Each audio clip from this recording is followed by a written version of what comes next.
Ladies and gentlemen, welcome to an episode of the Wrestling is Cool podcast, the coolest wrestling podcast on the planet. I'm Santi, that's Sancho. The Raw Netflix era is here, brother. Not just Raw Netflix, but it's also Tiffy time. What a week, Sancho. What a week.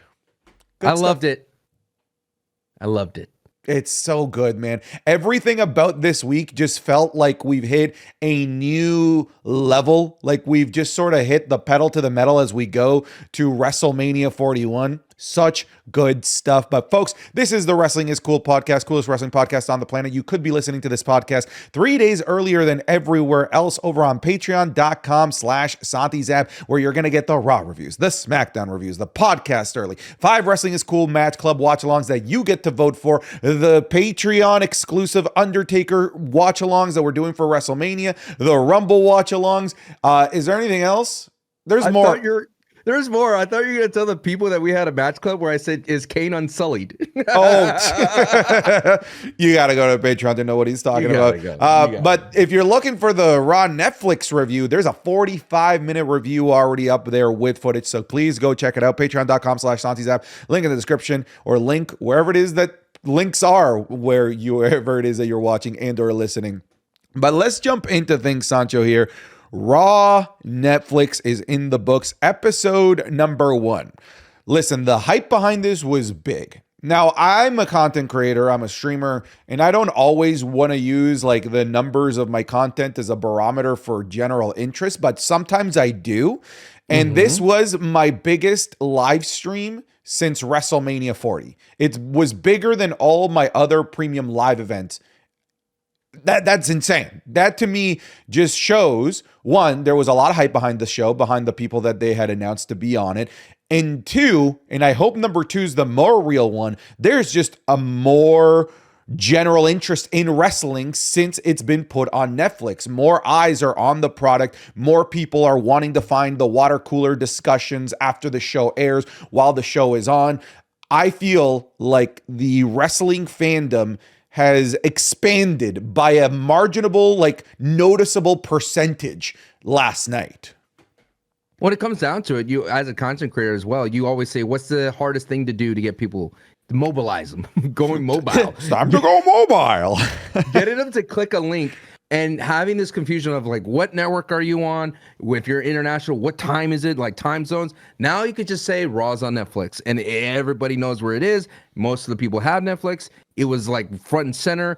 It was advertised heavily on Netflix as well. So I think it was a huge success for them. I still have some gripes about the product on Netflix, and I feel like we'll get into it a little bit, and I have some thoughts on the actual show itself. But for Netflix as a platform for the WWE, I think Triple H said it best, like it's a new era. This is the Netflix era, as he coined it. There was a lot of Netflix love on the Monday Night Raw show. But at the same time, they said it, the screens are smaller.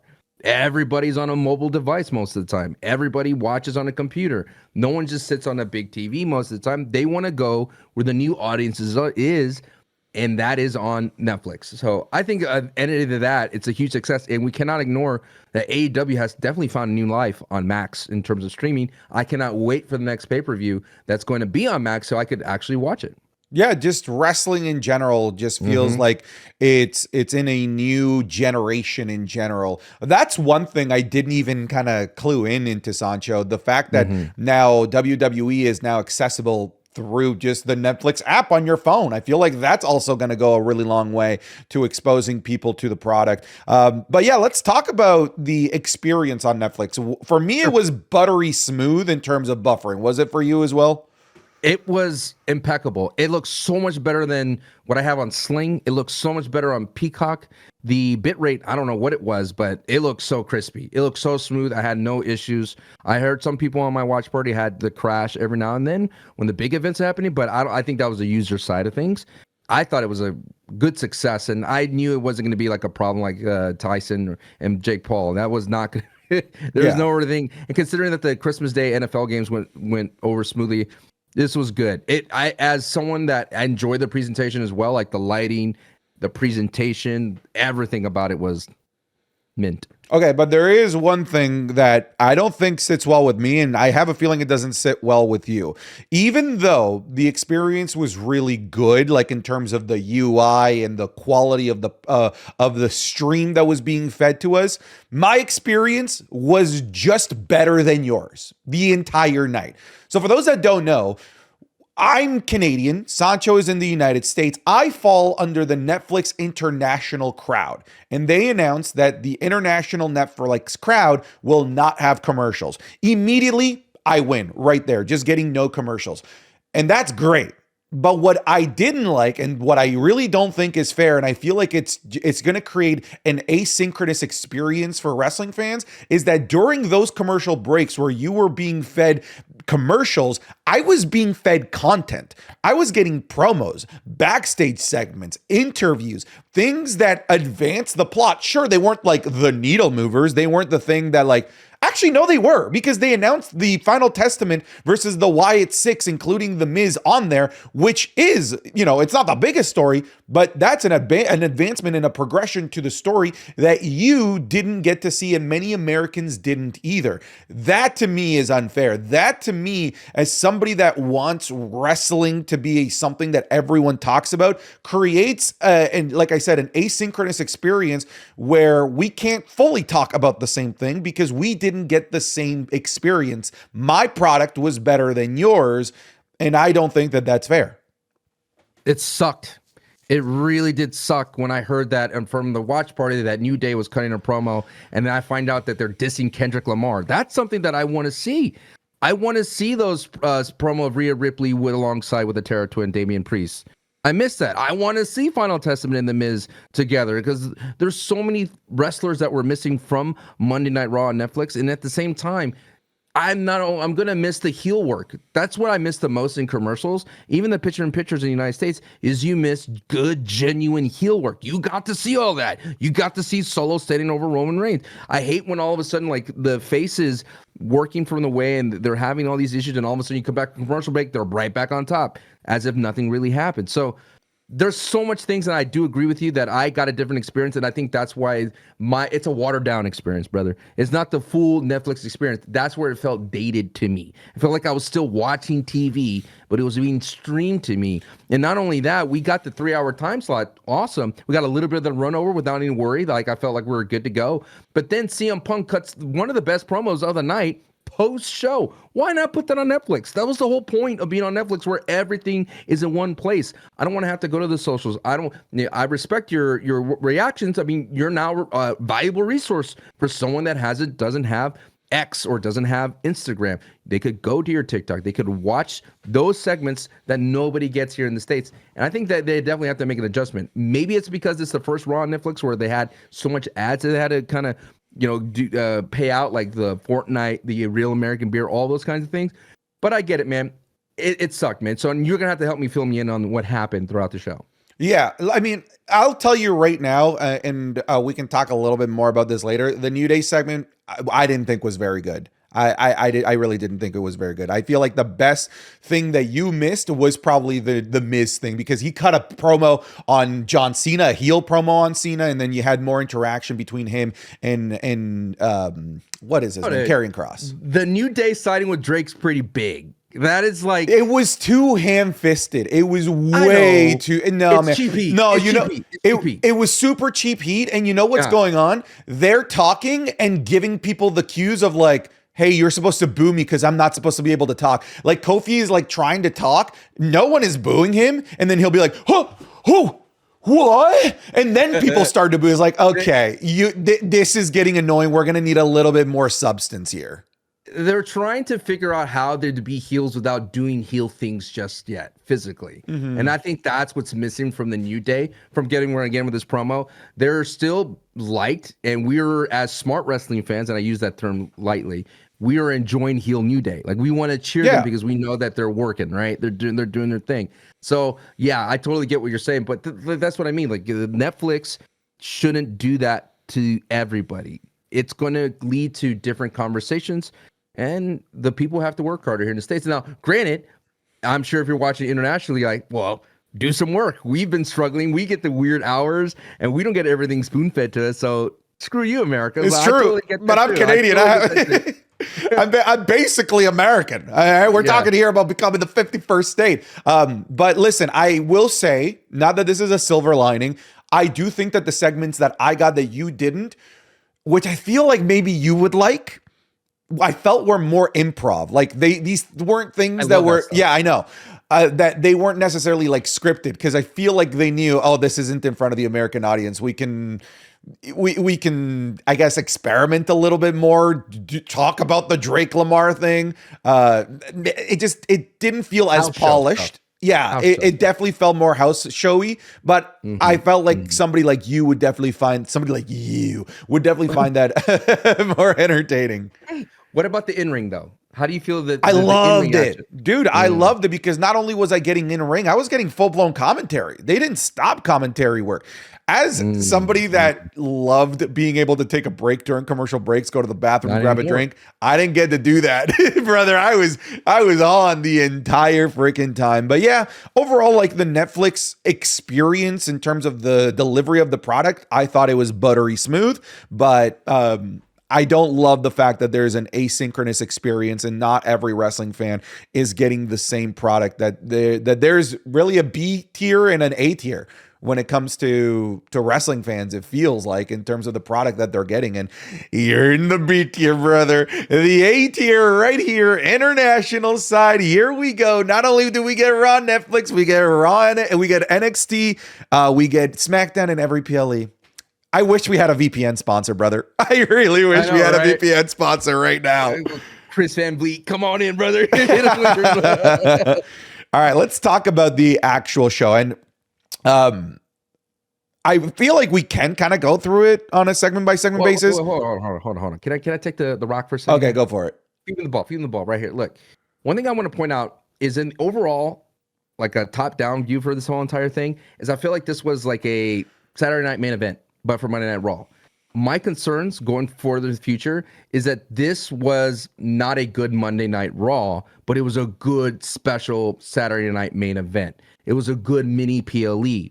And when the show got away from the PLE and started dipping into the Raw, it wasn't a good Raw. Like, once you scrape away everything, the pomp and circumstances, as you want to say it, once you scrape away all the celebrities, the special Intuit Dome, like all the shine of this show and being on Netflix, the in-ring was strange.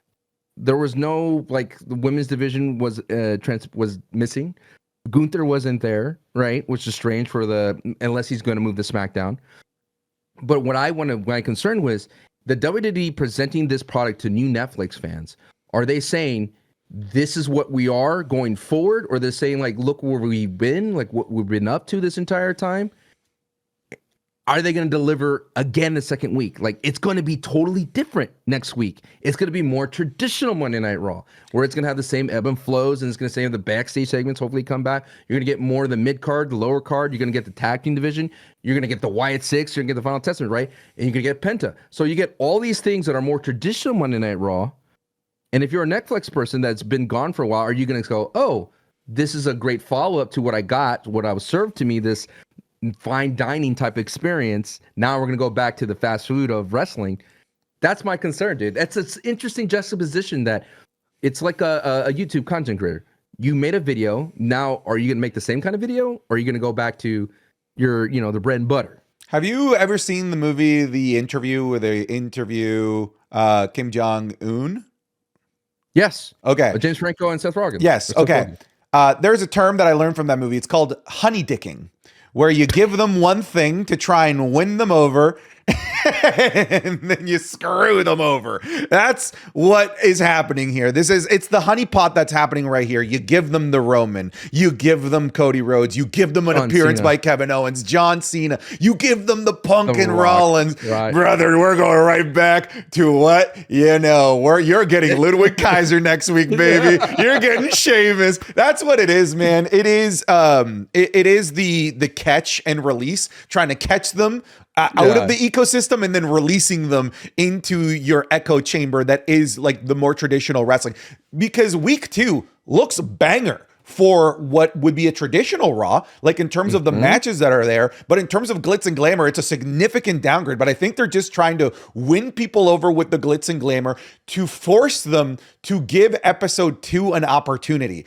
And when I look at episode 2 of Raw Netflix, what they have set up, that looks like a really good version of a traditional Monday Night Raw. And if they can win them over with that episode, then they can just feed them whatever they want in terms of more traditional Raws. But this is a honey dick situation, Sancho. This is indeed the honey dick.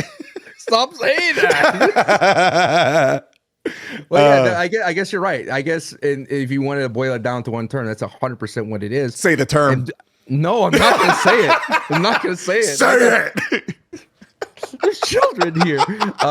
What I want to ask you is that, does that concern you though in any way? No, because I've been here long enough to know the game and how to play it. I know what they're doing. It doesn't concern me.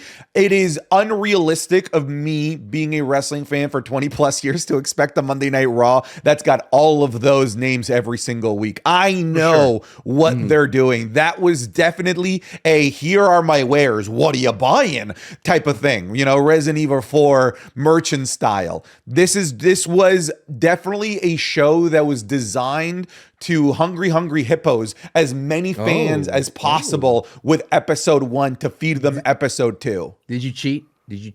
At hungry hippos all the time. Yeah, all the time. What's the board game you cheat in all the time besides hungry hippos? Monopoly, you skim a little bit off the top. Oh, always. If I'm the bank, brother, if you're letting me play and I'm the bank, brother, you better believe I'm taking the Santi tax, a couple extra hundreds every couple of turns, brother. You do that free parking? You put all the stuff in free parking? You ever done that before? Yes. Yeah, brother. That's the way to play, dude. Yeah, brother.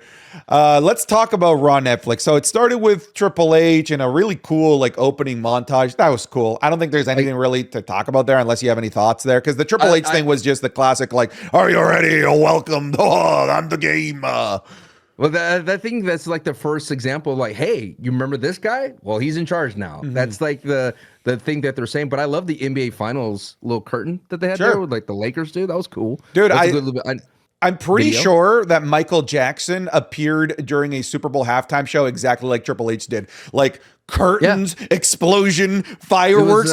I was expecting Billie Jean to start playing.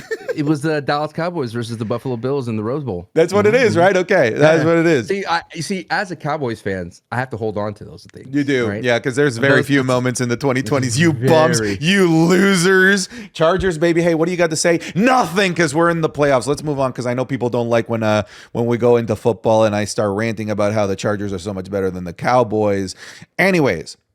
Let's start really with like the top topic within the top topic, The Rock. There's a lot to talk about here. We had The Rock go out there, full final boss getup, the music, the glasses, the Versace, like everything. And then when he gets on the mic, that was not the final boss. That was corporate TKO board of directors Dwayne Johnson cosplaying as the final boss. That's what we got. Is that, first of all, because there's a lot more to talk about, is that the same vibes that you got? I just got a skinwalker here, dude. That wasn't the final boss. No, that wasn't my final boss. This is a guy. That's Dwayne. That was Dwayne. Did you like on the Golden Globes when Vin Diesel goes, "Hey, Dwayne"? Yeah, I did like that. I did.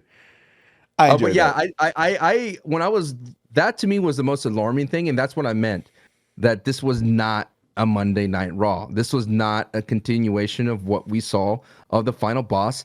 Moana 2 changes a man.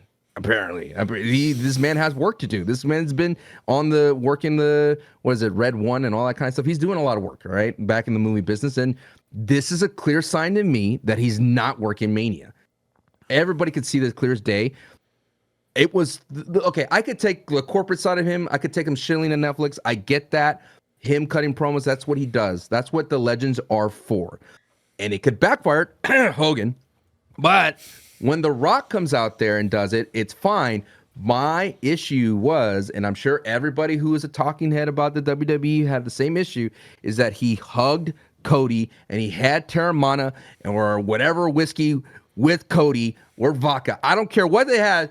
But he hugged Cody and thanked him for the year that he carried.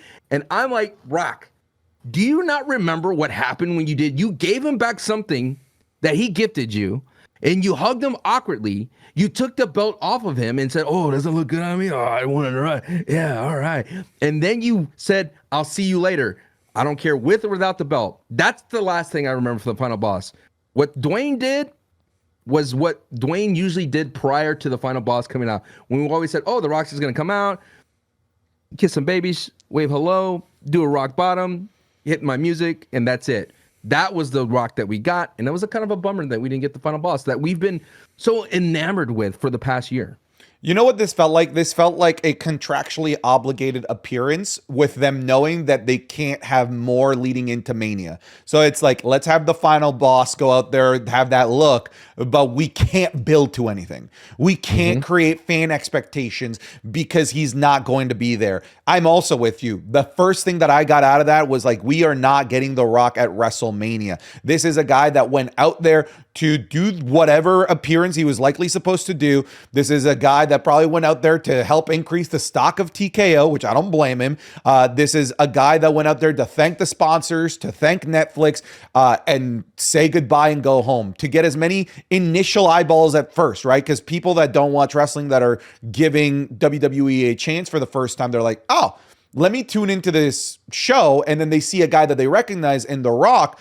And maybe it would have been a bit of a like mega crash course, like drinking water from a fire hose for a brand new fan, to all of a sudden shift to like, oh my, this guy's like murdering people in the rain. This is not the Maui I know. Maybe that's also the reason. It might also just be subverting expectations, where they thought it would have been too obvious for The Rock to turn on Roman on that particular night to save it to another night. That's me trying to find a silver lining. Yeah, you are. I really am, because I'm still in the camp that this to me screams that The Rock is not going to be part of the WrestleMania program. Because even when he was involved in the story that he left behind, which is Roman and the bloodline and things like that, there was nothing that pushed the envelope. He just put the Ulafala on Roman, and that's it.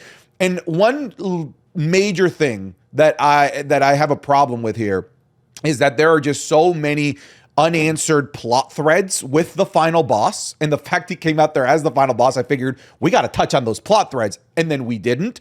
And unfortunately, it's making me more upset that they even started the plot thread of Cody versus The Rock, because then the rest of Cody's year has felt like filler as we waited for this. And now we seemingly, at first glance, we could be wrong, and I want to be wrong, we aren't going to get this, because it doesn't seem like we're getting The Rock at Mania, and it doesn't seem like The Rock was willing to continue and further the story between him and Cody Rhodes that was left behind. That sucks ass, bro. That's the biggest heist of the entire thing. The Rock stealing the joy that we could have had with Cody this year.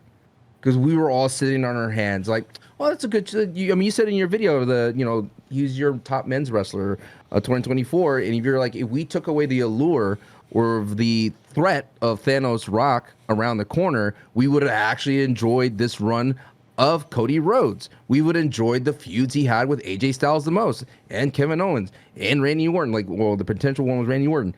Instead, we're like, well, we're just going to wait for The Rock. And I know that he would have probably beaten all those guys anyway without that Rock promo. But I was clamoring for The Rock and Cody the entire time. It took away from the drama. It did. It absolutely took away from the drama. Because he was we were all like, well, The Rock's the big prize at the end of the day. That's the big draw. It's the big money match. And instead, we get The Rock going, I'm going to go ahead and do my own thing and do my own movies. Where's that Netflix executive at? Spending like 3 minutes trying to find him up in the audience. Like, bro, come on. And don't get me wrong. Like, I get it. If The Rock wants to do that, that's fine. But don't dress as the final boss. Don't do that. Just come out in your Golden Globe attire and come out as Dwayne. Like, I'd be like, all right, cool. He's telling us like, hey, I'm no longer the final boss right now. I'm out here. I'm gonna, I'm Dwayne Johnson. I'm here to tell everyone, hey, we're on a new frontier. Let's go ahead and get it. Cody, you're awesome. Bye. That should have been Suit Rock. You know how like Cena is saying like, hey, when I'm done, the colorful shirts and the jorts, they're being put away, and I'm corporate Cena. I'm going to be in a suit. I'm going to be an ambassador for the company. It would be breaking reality to see The Rock literally being an entirely different person in a suit, smiling, doing what he did out there. But that would have been a visual cue to you, me, and the ones that know that there are those missing plot threads. Oh, we shouldn't have expectations that these plot threads are going to be unwoven, because this is not that character that we left behind that we're still waiting to come back. This is just a dude. This is an executive. And that would have been, honestly, a much better setting of expectations, because expectations when we saw him come out there were like, oh damn, here we go, and we didn't get any of that.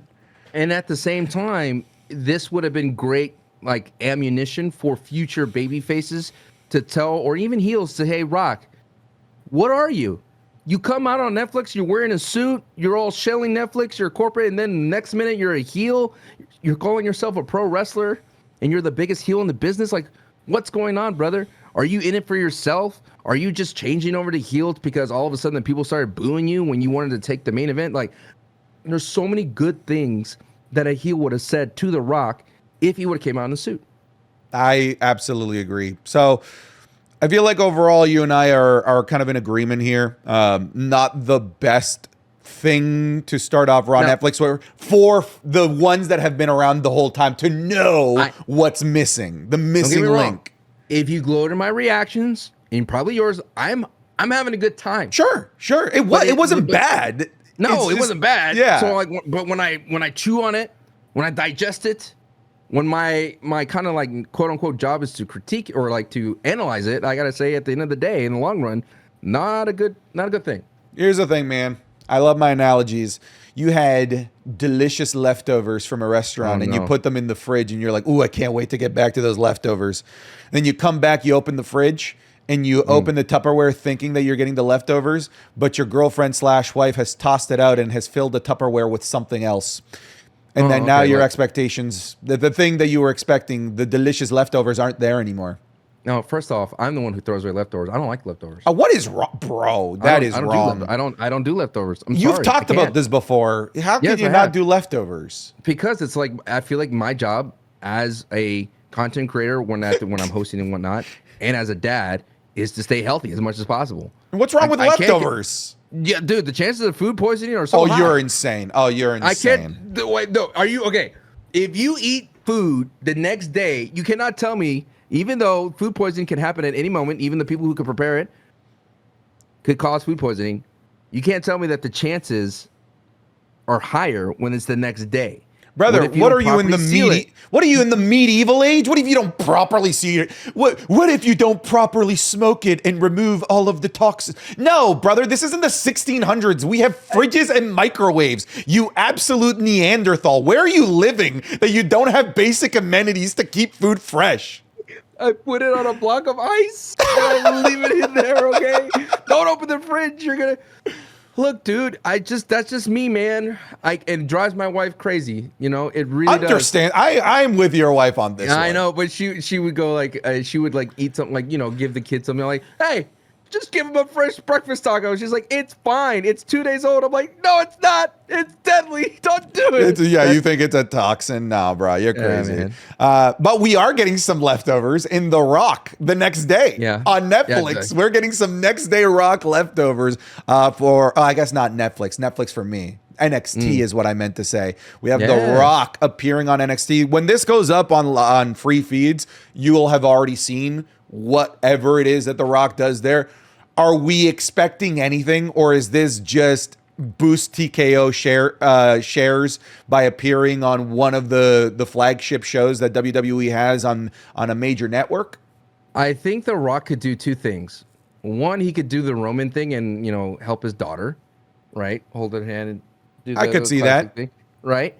Or he could figure out who the hell hurt his daughter, which would be hype. Yeah, that's actually so true. Oh, I didn't even think of that. That's probably it. Okay. Is there an NXT interaction that you'd like to see? I'll go first. Ethan Page and The Rock, bro. Oh, that'd be fun. It'll probably be Trick Willie. if we're being honest. But if there's anybody that should take a bump from The Rock, like a rock bottom, it should be Ethan Page. Yeah, he could survive it. He could survive a scorched rock burning, right? Yeah, he could of course. Absolutely. He could stand up to a bit. I would like that. I mean, I think he's gonna do the Cody thing. Remember when Cody showed up on NXT and he had like little tableaus with everybody? Like that's what he's gonna do if they're gonna put The Rock to work. Lately, I feel like The Rock literally shows up and leaves mid-show.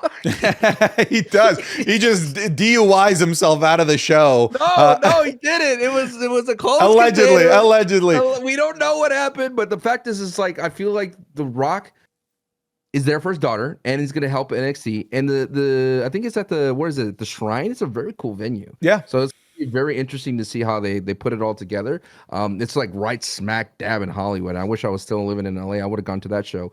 I don't know, man. I feel like the Rock needs to be careful, man. He can't overextend himself because as you can see, you can do that in the WWE, and you're gonna be like, you don't want that go away heat for The Rock. And I'm saying he will never get there. Like everyone loves The Rock, but we were getting to that point before he turned into the final boss. Like I think the last thing he did really well was on Raw on that day one when he was like, "You see me at the bar, or the head of the table." Like that was hype. But all that stuff before that, we were like, "Oh, Rock, what are you doing here? You're just gonna beat up on poor Austin Theory and just go home." You know, that's what he always did. So I hate that he reverted, and I'm hoping that he doesn't revert even further on NXT, and he does the Cody thing and pushes storylines forward. And, elevates talent. That's what he should be used for. Sure. Speaking of legend go away heat, let's just get past the Hulk Hogan segment. The Band-Aid off, let's just do that. Oh my dude, that was so embarrassing. That was so bad. Hulk Hogan is getting booed out of the building as he's shilling this American beer. God bless little Jimmy Hart waving that flag, trying so hard. He tried so hard. Hogan doing all of his catchphrases and poses from the 80s that are just not landing with today's audience. Look, what I will say is that I feel like this was incredibly tone deaf from the WWE. Aside, of course, from the obvious fact that Hogan has put his foot in his mouth so many times and done so many dumb things, he's also very politically involved in the United States. Look, as an outsider looking in with no political viewings or preferences in the United States, even I could tell you that that's a bad idea. Somebody that's very much on one side, being in a city and in a state that is hardcore for the other side, that is just bad. It's just not, it's just a recipe to get booed when you compound the fact of all of the things that Hulk Hogan has done that makes him unsavory. Because I don't think that this was purely political views, because otherwise they would have booed Taker. Let's just call it how it is. I think it's a combination of all of those things and just how tired WWE fans are just of Hulk Hogan. What my concern is it just feels like an unnecessary neck exposure from the WWE. Why expose a vulnerability of yourself by putting Hulk Hogan out there? Because what's the return here? Shilling out American beer? Listen, brother, that's going to go nowhere. American beer is not going to become the next great brand of suds, brother. No one's going to sit back. Let's go to the cottage and drink some American beer, brother. It's not going to go anywhere. It's not a thing that WWE should be exposing themselves to bad PR for. If this was a partnership with Nerf, with Fortnite, which they're doing, at least the Saudi stuff pays them a ton of money. American beer, bro, that's so dumb. It's not a thing WWE should be exposing themselves to bad press for, in my opinion. There's so many things that was like the perfect storm of wrong, like everything hitting the fan at the same time, because there was no piped in noise, which who knows, maybe Vince was protecting Hogan when Hogan would come out. Maybe Vince piped in cheers. I was like, the first time I was like, this is 90% booze. There is no one cheering this dude. And it's on Netflix, so you can't hide. And poor Hogan, man. I mean, in terms of just his body, the dude's wrecked now, dude. Is more than ever, right? Hobbles out there, expecting the crowd to love him. And yeah, you could add the political stuff to it, but I think it's, like I said, it's a combination of everything, like you mentioned. And I don't want to get into it in terms of all that. But I think it's just people are just tired of seeing Hogan do the same thing he's been doing for a decade almost. Chilling out, being the mascot. It was fun at first, but now it's just getting old and tired. And when you're a mascot, again, you have to remember at that point in the night, he was talking about Netflix, and we've heard it so much that entire night.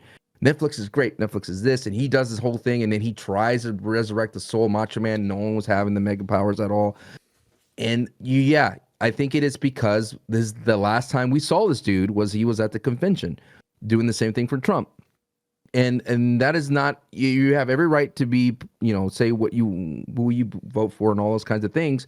But I think it's when he's out there promoting beer and Netflix, and he's out there, I don't know. It's the wrong audience too. It's the wrong audience. Wrong audience. Now, if he was in Florida, be a different thing. People would eat it up and love it. They would. And that's where, that's where a majority of the red state is. But I want to say this as well. I think it's like maybe if they did it in a different way, maybe if he was on the sidelines, just like the other legends, how they appeared, like Xbox and everybody, just something short and simple. I mean, the dude Macaulay Culkin got a bigger pop than Hogan. Macaulay Culkin, dude. The art of the Macaulay Culkin reveal, bro. He knew that man's an artist. That man is an artiste. That dude was a man. I was like, dude, put him on everything, because Macaulay Culkin, that was everyone's kid screaming. Like, that was the kid in you screaming for Macaulay Culkin, and he knew it. But back to Hogan. The thing about Hogan is I think there's a part of me that wants to believe this was Triple H's way, call me crazy, to tell the TKO that Hogan's not it anymore. Like, you have to understand, Triple H probably knew that this was not good for business, and TKO probably insisted we need to have Hogan because of the numbers of he's the old era, this, and that. Let's put him out there. And Triple H was like, okay. Sure. We'll put him out there, but that's what's the word I'm looking for? Dramatizing the entire thing, right? That's making it a fun little story, hyperbolic the entire thing. At the end of the day, people don't want to see Hogan, man. That's just what it is. That's just what it is, brother. Is the Hogan train done? The Hogan train's been gone for a long time. I know. This is now we were just realizing that he's just completely out of gas, dude. And not only that, he doesn't look immortal. That was the only thing about Hogan's allure. He was the immortal Hulk Hogan, and he could go at any moment if he was called up, but he just didn't feel it, man. He's broken down body, and poor Jimmy Hart, like you mentioned, USA, trying to get that USA chant, didn't happen. I'm hoping that the WWE doesn't put Hogan in that situation again for himself, but Hogan's going to be fine. Terry's going to be fine. He's going to go back to Florida and live his life and continue to make appearances like he always does and have his restaurant. He's not worried in any way, but you got to feel for the guy when it comes down to that it's over. And he now sees it. We've known it. Like, we've known for the longest time. This is a bad dude, right? And now he knows that we know. He knows that we know he's a bad dude, right? I know that you know that I know that you know. and the one thing I want to make clear is, dude, he was my hero for the longest time. It's the hardest thing ever to see your hero fall from grace and fall the way he did and not recover. And he tried to recover, and it's not working out for him at all. And that is a perfect transition to my hero, who is getting the perfect send-off, brother. This is how you want to go as a legend, if I'm being honest with you. John Cena, on his own terms, the start of the retirement tour kicked off on this episode of Netflix. And I thought this was, a reminder of how good Cena is on the mic. Like, this dude, he can... It looked effortless with how he was transitioning from different emotions and getting people hyped up, then going into like serious and somber and then super. Like, this dude, like, he can cut these promos in his sleep. Everybody knows that. I really, really liked the subject matter of this promo, however. How many times have I sat here and have you seen videos and tweets of people saying, who should he face? Drew McIntyre, Gunther, CM Punk, Seth Rollins, Tribal Chief Roman Reigns. Oh, we want this guy to win everything. We want him to be Grand Slam, the 17th. And he mentioned all of that. He's like, I see what you guys are saying. You guys want all of these things. And he completely shattered those Super Cena expectations by saying, "You're idiots. How could you expect that from a 48-year-old man?" Not me. Not you. I know you never expected this. Not me. How can you? I'm glad he set the table. He set your said it. He said it really, really well. He said, those expectations are ridiculous. You can't expect me, a 48-year-old guy that's removed from the business for years, to just waltz in and demand a world championship opportunity, to demand main event spots. That's not fair, and it's just not realistic. And because it's not easy. He's trying to understand, like, dude, winning Elimination Chamber, very difficult. Winning Money in the Bank, extremely difficult. Beating 30 men in the Royal Rumble, probably one of the hardest things, considering he's only done it twice in his career. Anything could happen in the Rumble, dude. There's no DQ. I've been watching Royal Rumble. You have me sitting in this chair with my eyes open, reviewing all the Royal Rumbles. Anything can happen in Rumble. You could literally have 10 guys walk into the ring and throw you out. You can't stop that. That's happened so many weird different times in the Rumble. The Miz literally just walked up and threw him out because Alex Riley went out early. A lot of things can happen. But I'm trying to tell you this, Santi. He's trying to tell you, Santi, this is not going to be all fun, sunshine and rainbows. He said there will be fun moments. He said, oh, no, we'll have fun still. But you know what got me hyped? And I realized that there's still that John Cena in him, because I have to be real with you. John Cena, previously when he first came back, when he was helping out LA Knight, beating all that kind of stuff, helping him, raising his hand, there were some times where John Cena would come out and be an actor playing John Cena. Yeah. He would ham it up so much, especially when he was with R-Truth and The Miz. Yes, so many things. I'm like, that's not John Cena. But that night on Monday Night Raw on Netflix, when he said, if you want some, come get that moment right there. That's the John Cena that we're going to see in 2025. And that right there let me know that we were in for a hell of a ride. And he's going to put you through a lot. And I'm telling you, Santi, prepare to see this man lose. He's going to lose a lot. Yeah. He's going to lose so many times, and he's going to have to clutch. And that's the drama he wants to get you. He wants you to see him clutch. And then, Santi, he's going to want you to see him win that 17-time championship. Yeah, I think that is the route that they're going to be going. Look, he says, "Oh, yeah, I can't just be demanding main events." Yeah, you can. You're still John Cena, bro. But I get it. You're trying to set the stage of a realistic version of John Cena, a Cena that's far removed from his prime, a Cena that's not 27-year-old Super Cena that wins everything. I appreciated that like right off the get-go. Hey, Santi, I know you're watching from home. My boy Santi's watching. Are you wearing the same shirt from yesterday? I am, of course. I had to for this. C-Nation, baby. It's basic thugonomics. Basic thugonomics. Not doing your laundry?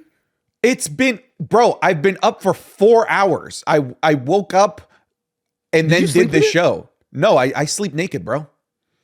No, you don't. Well, I sleep in boxers. John Cena boxers? Let me check. Are these the Cena boxers? No, these are just Rick and Morty boxers. I'm sorry to interrupt your flow.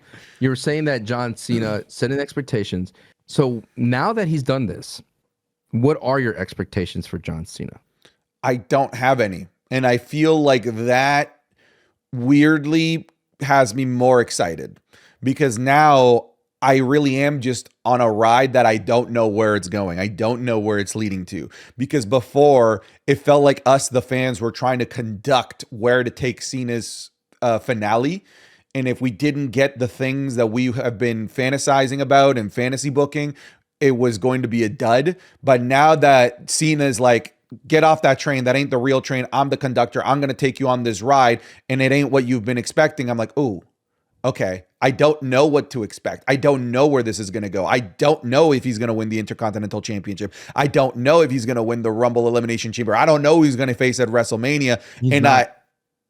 No, I don't think that he is. I feel like the story is going to be that he's the last person eliminated in the Rumble, that he's the last person eliminated in the Elimination Chamber, that he makes it to the final of the King of the Ring and loses, and that he is the last closest person to the Money in the Bank briefcase. I feel like that's the narrative that they're going to tell. So close yet so far until we get closer and closer to that final countdown. And then people will start to worry whether or not we're going to get the 17th or not. And it's going to be a wild ride. Is Rumble the last thing before Mania, or is it, what's the last thing? It is Elimination Chamber. So he's got Rumble and Elimination Chamber, 2 opportunities to make it to Mania. And honestly, it's just perfectly set up for 2 heartbreaks. Yeah, that's why I wish the Rumble was the last thing before Mania, because it feels like that would have been the place to do it, right? It just feels so cinematic for to go last 1 to 30 type of vibe, like to win, because it's easier to see him win by throwing someone over the top rope, right? Versus beating someone at Chamber for the 1, 2, 3 pin. And I think he would have to go the distance at Chamber to make it work well. Now he could do the Shawn Michaels thing. You know what the Shawn Michaels thing is? No, tell me. Screw over the champion to get a fight at Mania. Like he did to Taker. Mm-hmm. Mayhaps, my lord. That could be the route. He could do the babyface way though. He could be like, "Oh, so and so, I see that you're the champion, and wouldn't you want a Mania match against me in my last Mania to defend the title, or are you afraid that you're gonna lose to me and you're gonna be in the history books as a footnote, as I'm the one that beat you to break Ric Flair's record?" Could be that. Could be that. Yeah, just kind of playing on a heel's egotistical emotions. Who would fall for that? Gunther. Or Drew. Or Punk. Well, yeah, if they're I'm talking about whichever one of the champions that we have. Like if we're talking about current champions. Cody, right? Cody wouldn't fall for that. Cody would be like, Cena, I've taken your spot and I want to demonstrate that I am worthy of the John Cena schedule. You got to do this. And I understand that you come in here and that you got to do that because that guy's breathing. But Becky Lynch does that, huh? My name is Becky Lynch. It's just a matter of calming down a little bit and breathing from the diaphragm, brother. You got from the diaphragm, brother. From the diaphragm.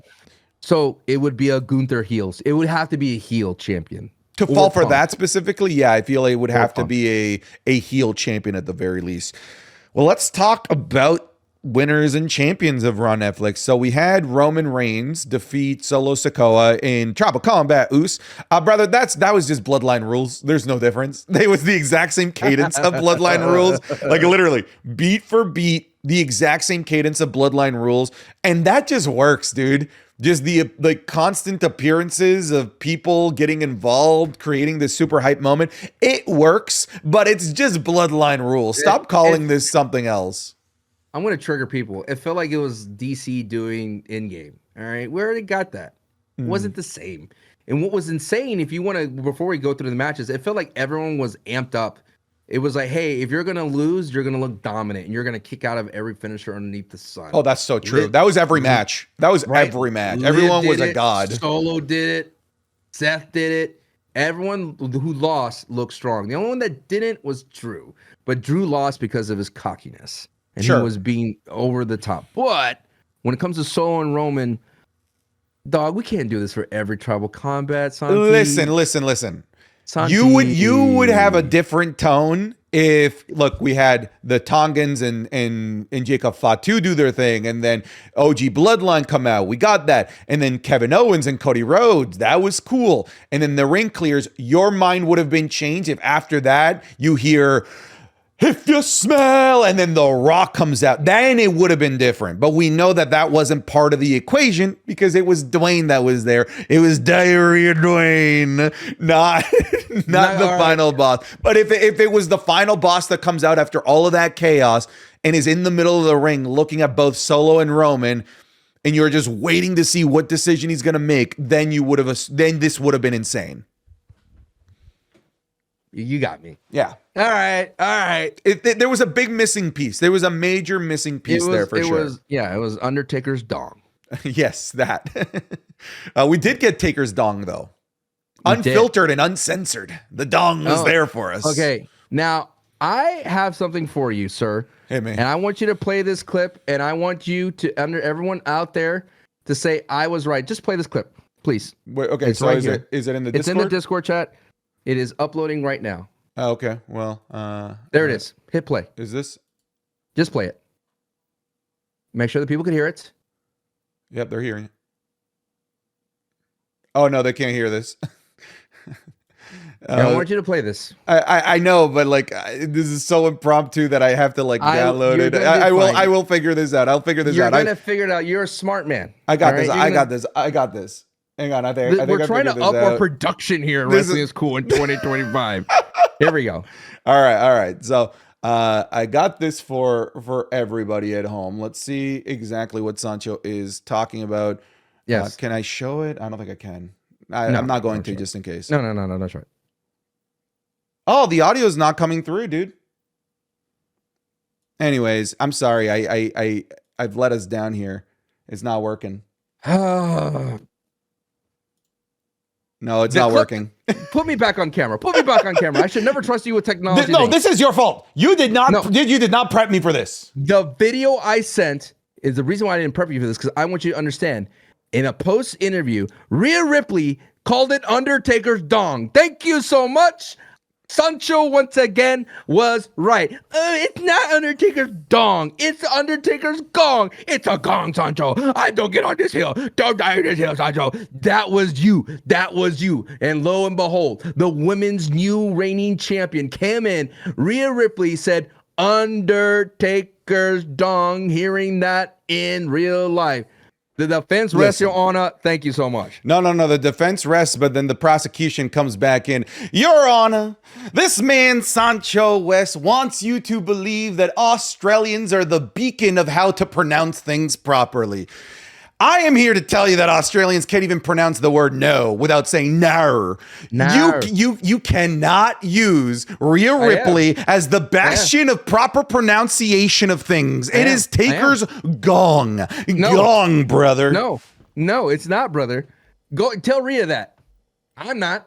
She's right. She could tell me whatever she wants. She wins. But to Rhea and Liv, kicking out of the Riptide and the Zesty Pin.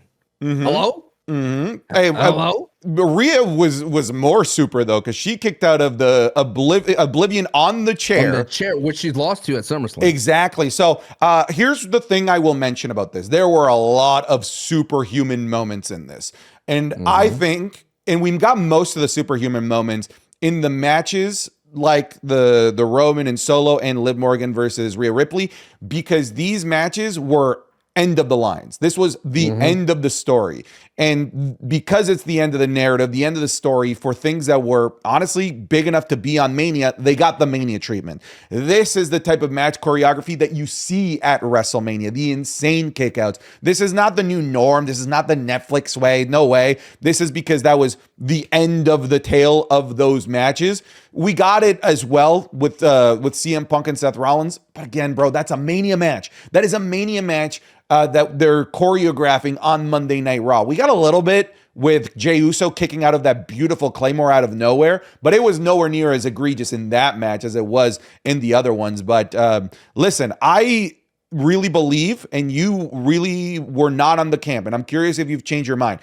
To me, the way that that Rhea Ripley and Liv Morgan ended, that signaled that this is over, because Rhea got her title back and they did the revenge angle on Dominic Mysterio. She got the two things. The evil people got their comeuppance. That is, as far as I'm concerned, closing the book. The tale of the hero and what they're chasing is done.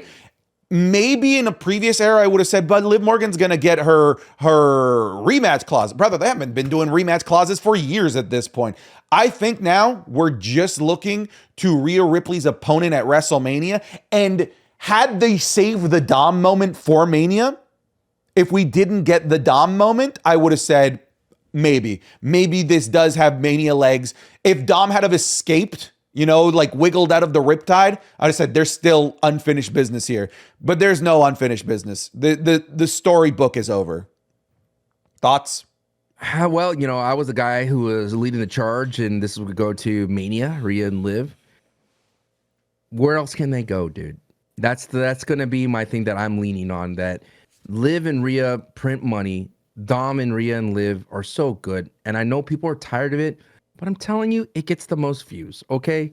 It does. Everyone gets up for it. Everyone comments on it. Everyone has a thing to say about it, and because it's the most, the word I'm looking for is approachable thing, wrestling storyline wise.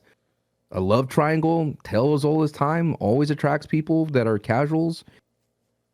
I just don't see what can Liv do. That's the biggest thing. I could see Rhea go up against somebody else, fine. I could see Rhea go up against Raquel, fine. Where's Liv gonna go? Right? I thought that we were gonna get Liv and a little bit more of Liv and Io Sky, but they wasted that on Saturday Night Main Event. We didn't get any more of that. They actually had a solid match that day, and we couldn't even had more. I just feel like Liv's run is unfulfilled. Liv's run was only served as a purpose, and people would say a transitional champion.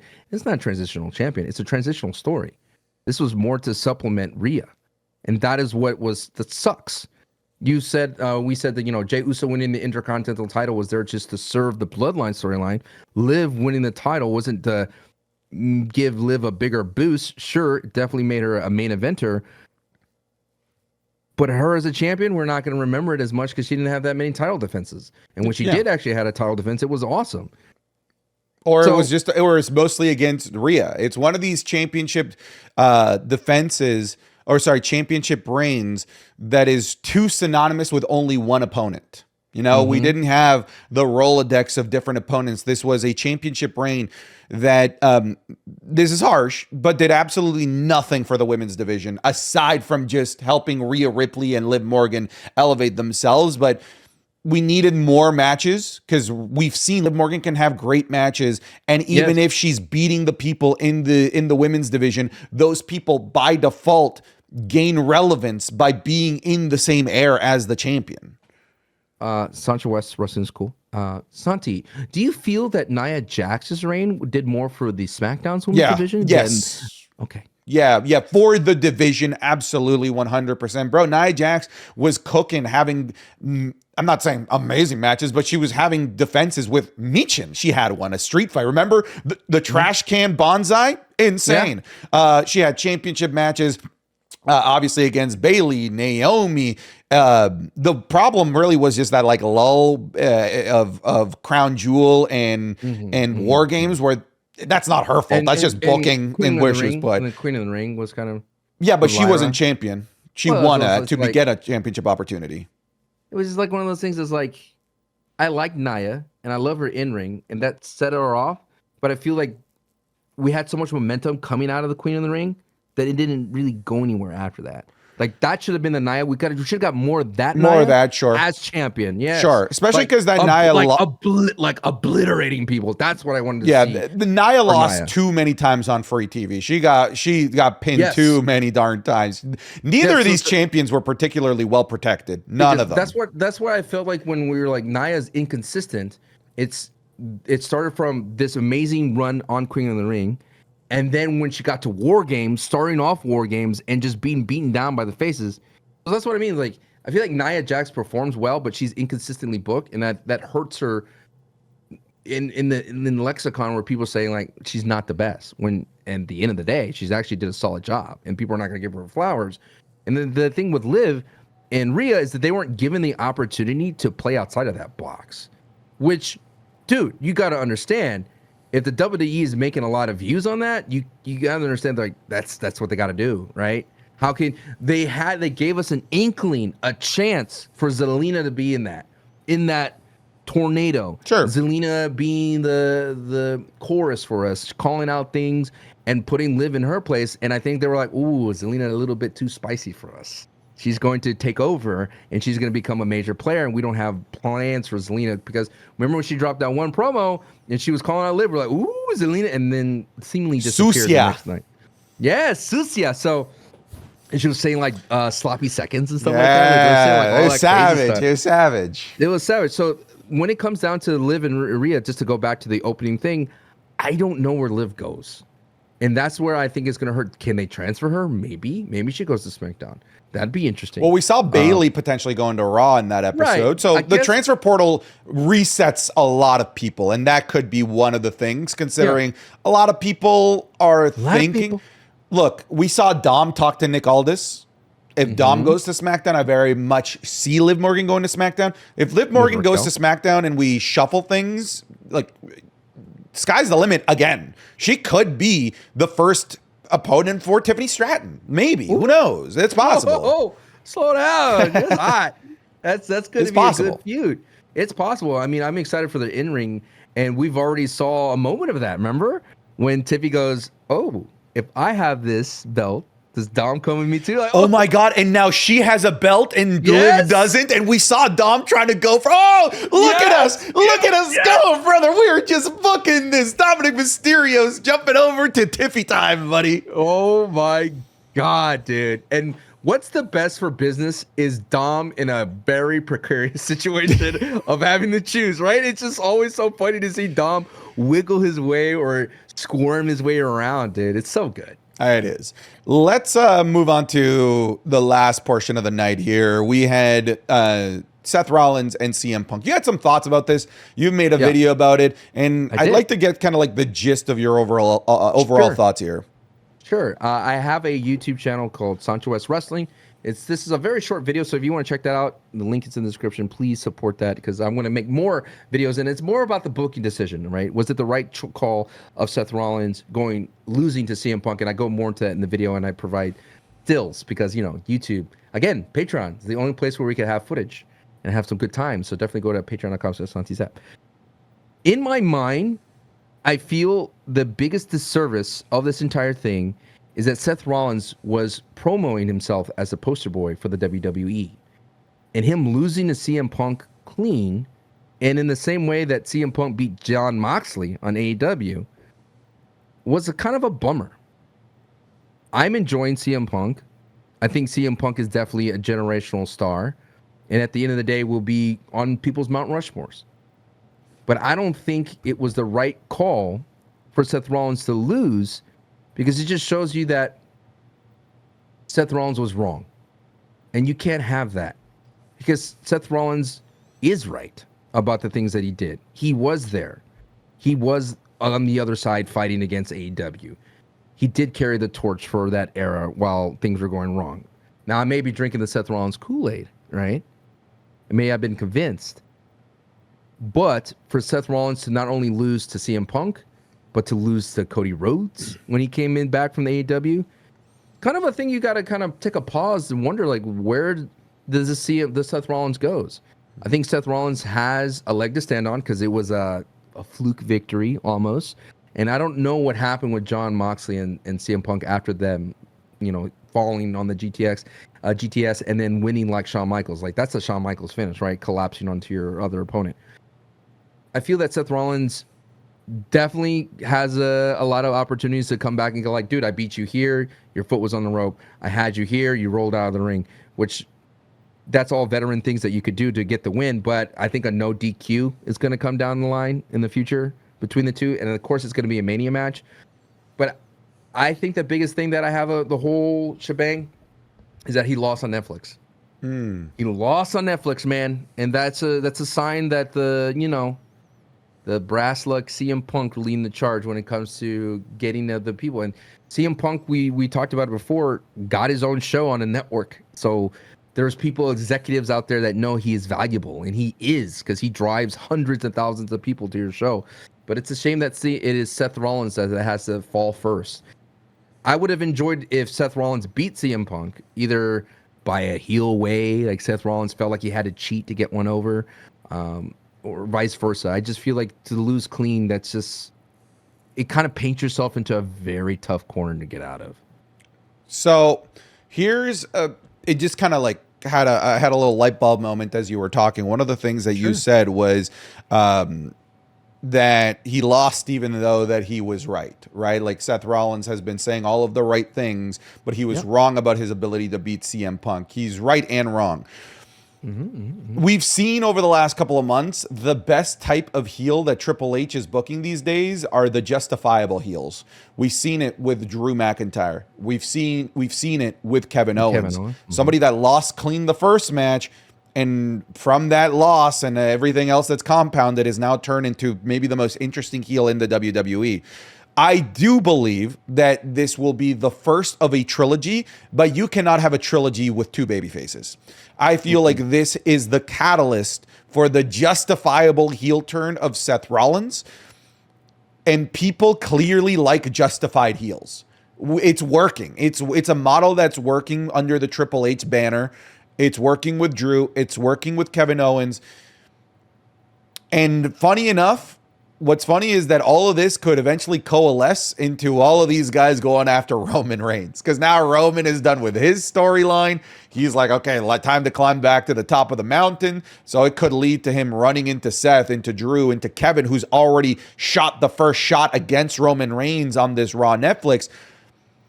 I know that it's getting ahead of ourselves, but I think eventually down the line, once this feud is over, this is where Roman could once again make his presence felt and set us up for Seth Rollins versus Roman Reigns down the line. If The Rock is not there, dude. We did not talk about what will Solo do after losing. We didn't talk about that in that match. Solo did say that he will fall in line and acknowledge the tribal chief. Will the Tongans and Jacob Fatu fall in line too? Most likely. I said this in tweet. I was like, the WWE could easily put the bloodline together, and they could be what I call the true bloodline, right? All of them all together. And if that happens, you're gonna have to assemble the troops again on the other side of the WWE. And they could definitely do a Civil War type of situation again. Can CM Punk and Seth Rollins coexist to put down the big bloodline? Who knows? That's a path possible. I'm simply saying, Santi, for on my side of the things, yeah, you could do the justified heel. I see that as well. Seth Rollins could definitely do that. He could come across as whiny sometimes. But you cannot ignore that they did paint themselves into a weird corner. Yeah, it's a corner that's going to have to force a monumental shift from one end to the other, which is basically forcing a heel turn, a character shift in some capacity. You are in a corner, and that's like how you are able to get out of it. Do you think that they realized that they can't turn CM Punk? Like they tried? And when Seth Rollins was cutting his promo, the CM Punk, like... Yeah, brother. The problem is that, like, and this is going to sound crazy, we are more likely to boo a face Punk than a heel Punk. Because a heel Punk is like what we love, brother. It's what we love. You don't boo the heel Punk because heel Punk is the thing that, like, that's the main course. That's what you want. What we would boo would be a bootlicker, like kissing the babies, thanking the sponsor, CM Punk. That's what people would boo. I started to hate that Punk. Like hey, what a great night it is to be here in Wichita, whatever the hell. Alive on a Monday night. That could be the thing. That's actually the stuff that we're more likely to boo than heel Punk, which is why the dynamic would have been way too weird. A heel Punk versus face Rollins, because people would have been rooting for heel Punk. Can you talk to me about, because I didn't watch it, I saw it like after the post-match interview with CM Punk? Yeah. Like Punk, kind of like off the cuff, just let off a really great promo, just reminding the world that he's the best in the damn world and calling his shot for the Royal Rumble. That he once again reiterated in a word for word way where he said, I'm not here to make friends, I'm here to make money. Basically said that again by saying, I'm here to win gold now. I'm done with this. Royal Rumble, WrestleMania, Gunther, Cody Rhodes. He listed all of the usual suspects, all of the matches that you want to see. He listed them off in like a really passionate post-match promo that was left off of Netflix. And he said, I'm game 7. Oh yeah. Ooh. I'm Mr. October. Baseball reference for those that don't know. That's the World Series. What inning are we in the Bloodline storyline? What inning are we in? Bro, at this point, I think we're just in extras. This is one of those never-ending games. Just want to make sure while you're fiddling with everything, we're still recording, right? Because I hope I didn't mess you up with that curveball. No, I double-checked. We're still recording. Okay, we're good. So CM Punk, Seth Rollins going to 3 all the way. Is it going to be a better feud than Drew No. and CM Punk? Nah, no way. No way. Like, for it to be a better feud, one, we need one of them heel. We need the dynamic. It needs to happen, which we're set up for that. But can you see them topping Hell in a Cell? That's like the coup de grace, right? Like that's the edible arrangement, the deliciousness of that feud. Do you buy people edible arrangements? No, man. And just no. You want to know why I have edible arrangements on my brain? We went to an all-you-can-eat sushi place, and right beside it was an edible arrangement store, and I'm like, somebody has a business for this? This is a standing business with a physical location? Okay. You ever been to the conveyor belt sushi places? No, I want to, but I've never been to those. Dude, you rack up a bill so fast because you're just like, it's not all you can eat? Well, most of them are not because they price the plates differently. So like a blue plate, green plate, red plate are different prices, and you don't know. You're just like, bro. I went to at the all you can eat place. The waiter was shocked. He was in awe. He's just like, "Are you? You know that there's like 6 pieces in all of these?" I'm like, bring me my food now. Bring me mead. This guy's questioning my food choices and the quantity that I can eat. Can we talk about quickly how? And then they said, "Hey, Rey Mysterio's here," and how he was next to LA Knight, and they didn't talked about LA Knight. They went all over the arena, and then they went back to LA Knight. I'm like, what's going on, dude? The celebrity sightings was cool though. It was kind of cool to see all that, but I think that's when quickly that's where I felt like Netflix. It felt different. It felt too corporate, And I wish they kind of toned down the corporate vibe of it all. I think they're going to. Again. They were going for. They had the Fortnite on the logo, Matt, dude. I'm like, you popped for that. You were so happy about that. If they didn't, they should have announced a skin. I'm just saying, if you're gonna put Fortnite, that's where you add Jacob Fatu to Fortnite. Yes, I was like, please announce anybody. I don't care who it is. Goldust, Stardust, Doink the Clown, Hogan brother. American Beer on Fortnite. I don't care, brother. Just put it in Fortnite. I mean, John Cena's in Fortnite, Bianca Belair and Becky Lynch, but crying out loud, where's Roman? Where's Cody? Where's Undertaker? Where's Xavier Woods? He's in every video game out there in the entire world. It didn't bother me, but the not having that CM Punk interview at the end bothered me the most. Is that what a way to close out Raw with him saying he's Mr. October, Game 7, where if you're a fan that doesn't watch wrestling, who does watch sports, you go, I know who this guy is. This guy's Derek Jeter. This guy's Big Papi. This guy's Tom Brady. This guy's Troy Aikman. Ew. Don't bring up Cowboys here. We're moving on. Penta. Did he get cut from this episode? Because thank God. You think so? You think it's a good thing? Tell me why. You don't remember when Ray was like, "Oh, don't worry, Xavier, don't worry, Kofi." I know, I know a guy, and maybe that is the play because I do not want Penta at all with the LWO. I don't want Penta as a babyface. The only reason I was half excited for him teaming up with Ray was for the possibility that he could annihilate Ray and turn heel. Dude, can you, if you're Rey Mysterio, you got to have trust issues with everybody. Your own son, your own partner. Yeah, at this point, all partners, every single one of them. Every single one of them. I'm sure at some point the NPCs of the LWO are going to turn on Ray. I want. Oh yeah, they just jump him out of nowhere. Wouldn't be surprised, man. They already had Santos and Carlito jump him basically. And then I remember I went to my parking lot car in NXT, and at some point I have to start to wonder, am I the problem?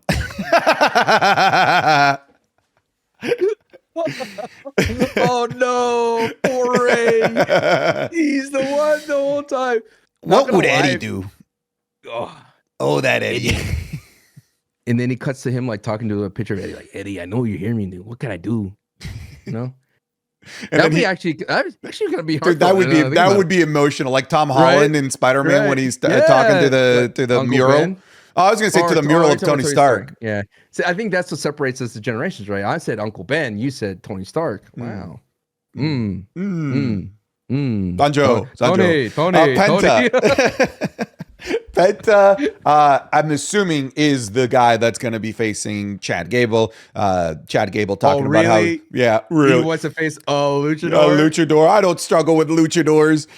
And then Adam Pearce like, I've got the perfect guy. It's obviously Penta. That match is going to be nutty. Like that might be a better first impression for Penta from an in-ring perspective than anything Ray and New Day could give him. Is it did we do it? Did the internet do it? Because we lit that up. We're like, hell no. Do not put them in there. I mean, so I'm going to give credit to Golden Boy. Golden Boy calls it the Latino cinematic universe. That anything that happens in the WWE happens, but the Latinos have their own little ride. You know what I mean? They got their own little bubble world that if you're Latino, you're put immediately into Latino cinematic universe. So shout out to the Rebooked podcast. But yeah, please. We all just went ew when we all like put the puzzle pieces together that Ray's gonna be in the Penta, and I think they did a mini pivot. Like, oh, people don't like it, pivot, and Chad Gable is gonna is it? Imagine Penta kicking out of the Chaos Theory. Whoa, papa! And the amount of moves that Gable could do with the luchador is gonna be amazing. And I kind of wonder, like, did they kind of plant the seed early by having him go up against Ray? Because that did happen. And maybe they're just so smart that someone figured out, like, oh, Chad actually went up against Ray. Let's just say he wants to face another luchador. He has no problem with him. Simple as that. Simple as that. Simple as that, dude. Well, I think it's going to be the match of the show.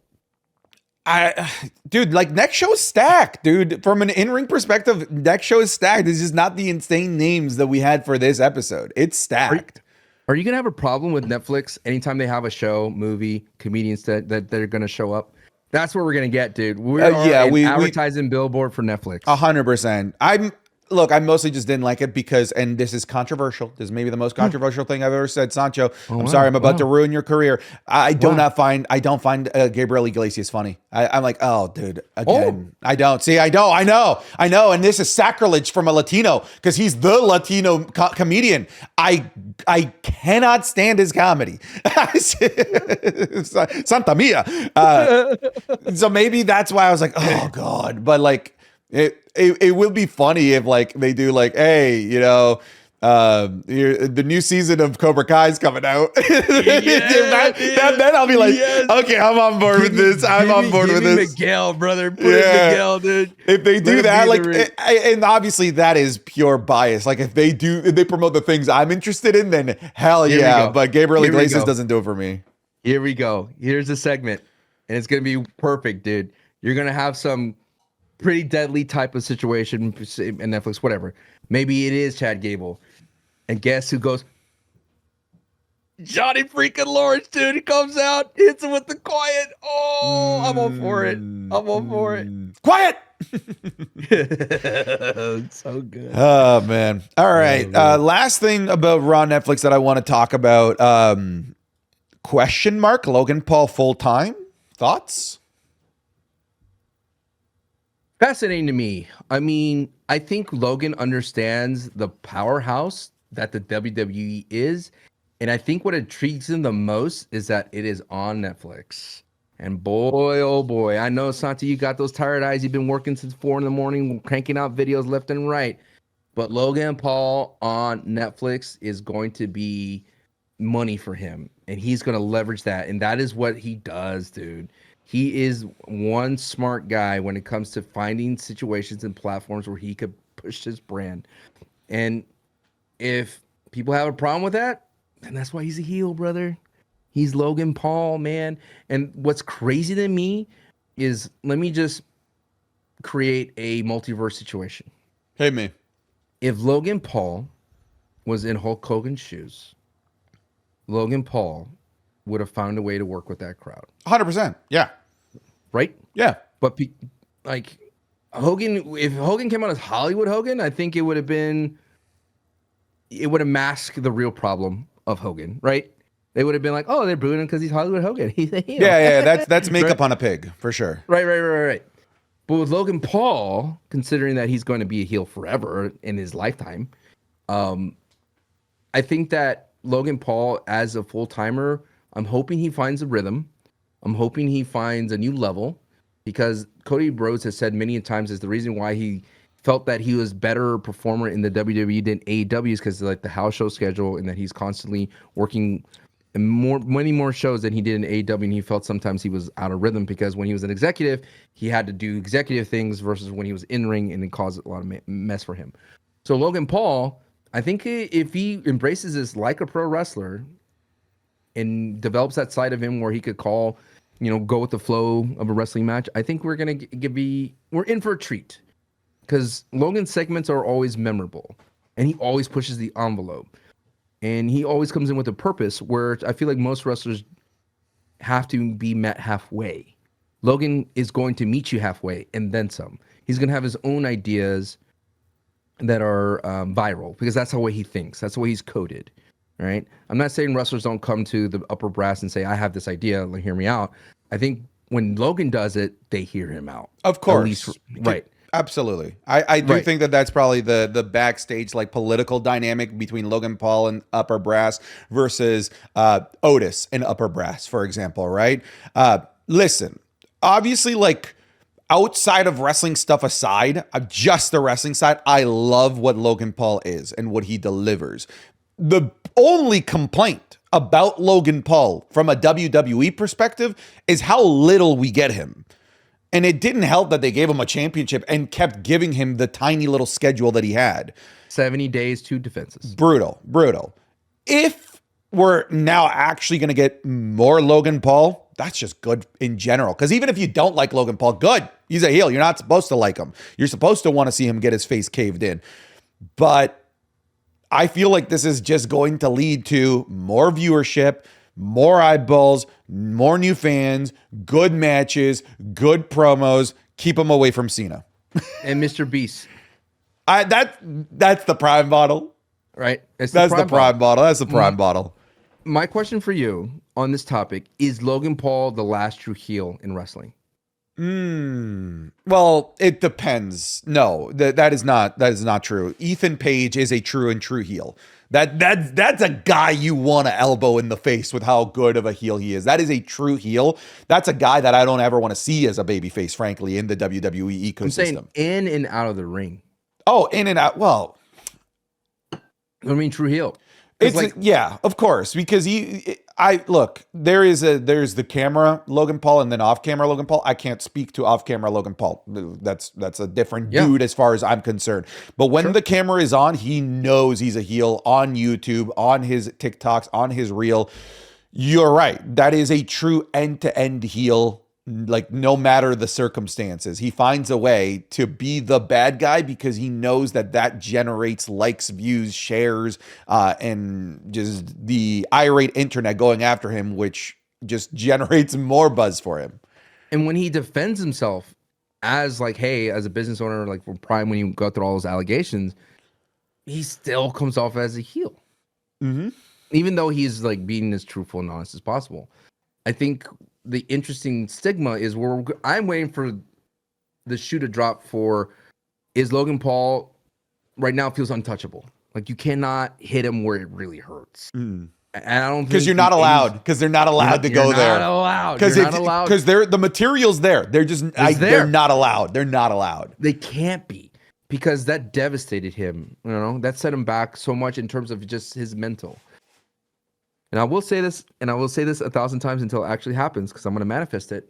The Rock versus Logan Paul has to happen. It won't. It just has to happen. It won't, though. It has to happen. If Logan Paul reaches to the point that he is like one of the top poster boys for the WWE, right? Let's just flash forward. If he ends up being the top in the big money draw, and The Rock comes around, you're going to have that match, man, because I think that's a story that is worth exploring, man. It's really a good story.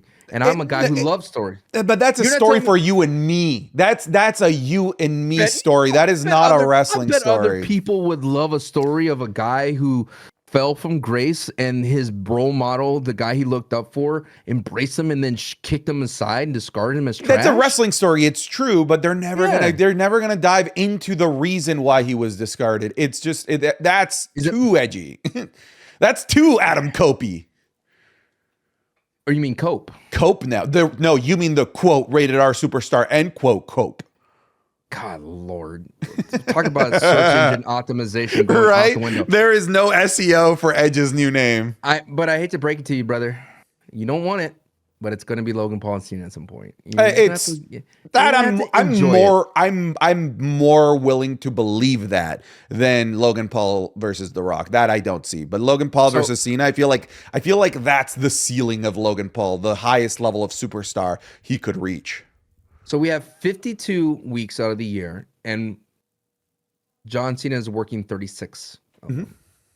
That's a good schedule. That's hefty, bro. That's hefty for Cena. That's hefty. I think he's gonna easily. He can't. I think he needs to just squash a couple of people along the way and then lose to the big names. I feel like it's just going to be mostly like promo appearances, though. I feel like most of his matches are going to be relegated to PLE, Saturday night's main event, etc. That's pretty tough, though, man. If you really think about it, like that. Why?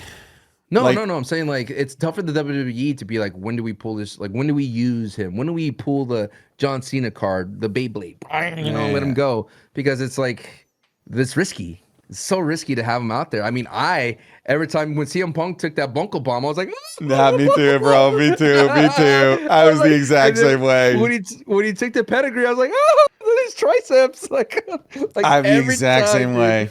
Every time.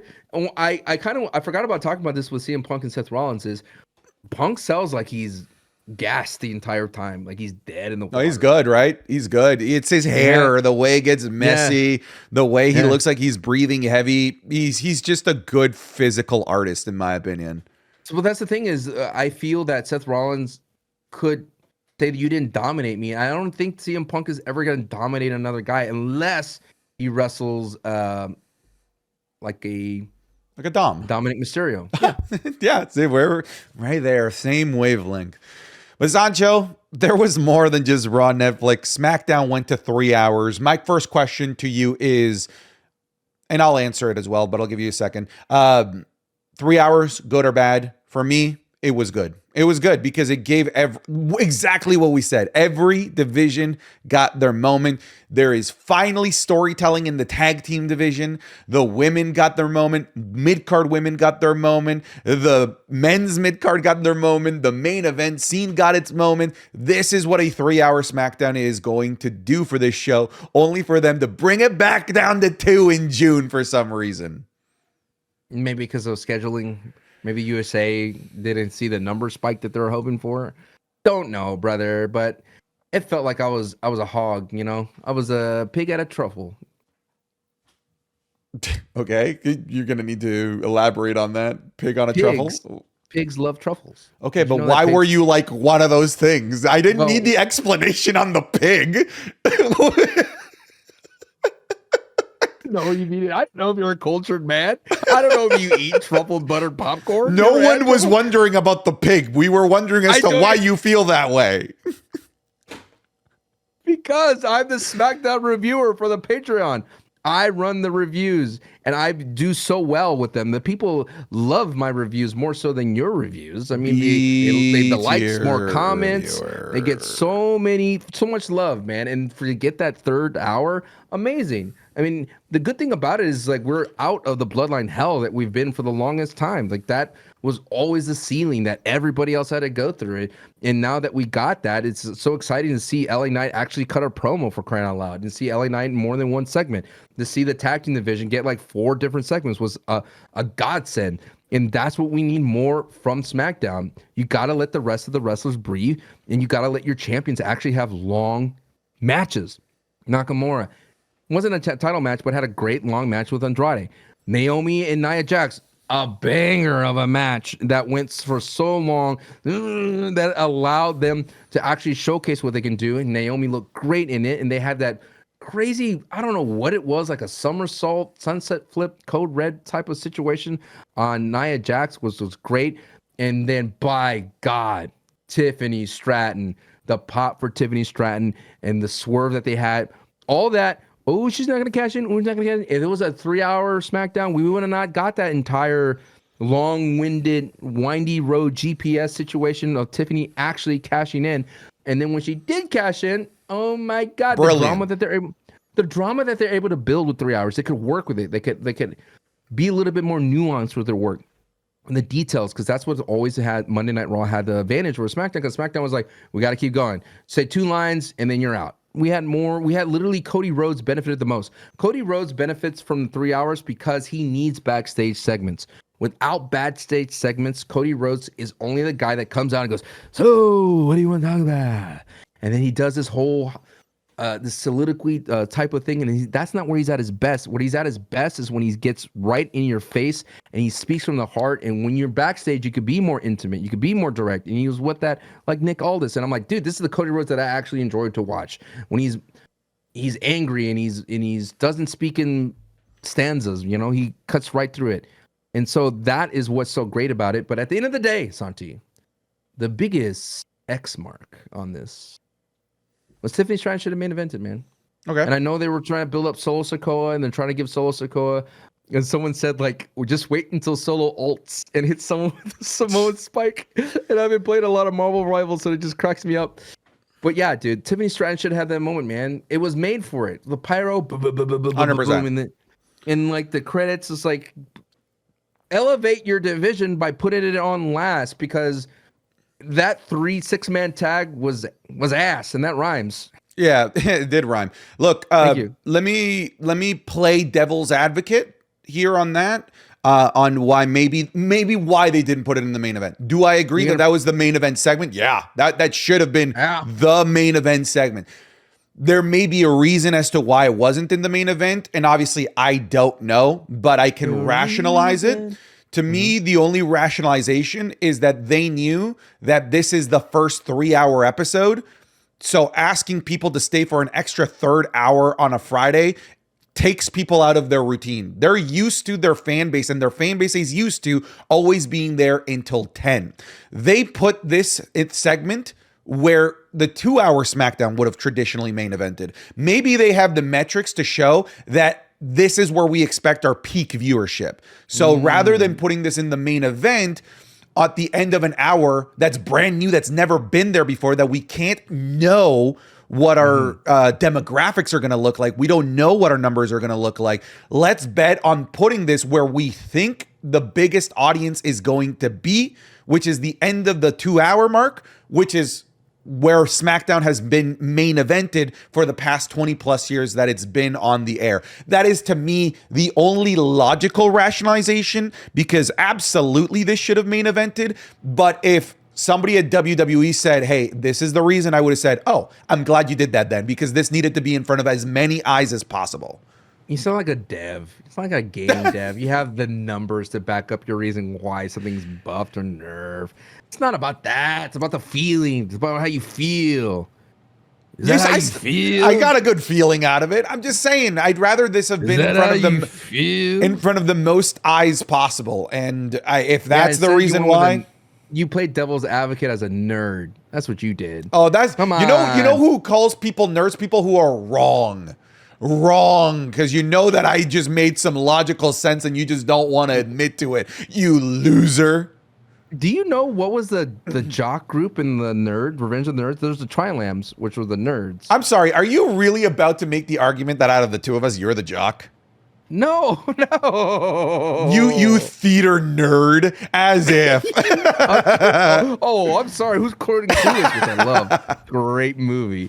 Great. You know, we should bring back As If. Do you remember I'm trying to figure out what was I was like, are you looking something up here? I was trying to figure out what was the other fraternity, because the Tri-Lambs. The Mexicools. Betas. Oh, the Alpha Betas. Should Dominic Mysterio bring back the Filthy Animals? Ooh, no. And then he's like, and then Dom brought back the Filthy Animals. Filthy Animals. And that was a tough time in my life. I took off my mask, and I wasn't the same. I became something else. I became an animal. A filthy and that's one. not Dom. So Tiffany Stratton cashing in, fantastic. Look, I'm not going to sit here and complain about the Money in the Bank reign. It was terrible. You already know that. It doesn't fix that, by the way. It doesn't. It was still bad reign. I made a statement, and I'm going to make this statement here. Make it. Go ahead. As God is my witness, as Santi is my witness, as the Lord shines down, I'm never going to complain about a Money in the Bank run because it's not about anything from the win to the cash in. It doesn't matter. Yes, it does. That's what I've been. No, it doesn't. Yeah, it does, That's what I've been. No, it does. No. Okay, go ahead. Explain it. I'm making my proclamation in front of the Lord here, sir. Listen, you're wrong, but go ahead. Okay, fine. I'd rather be wrong, but with the Lord. Look,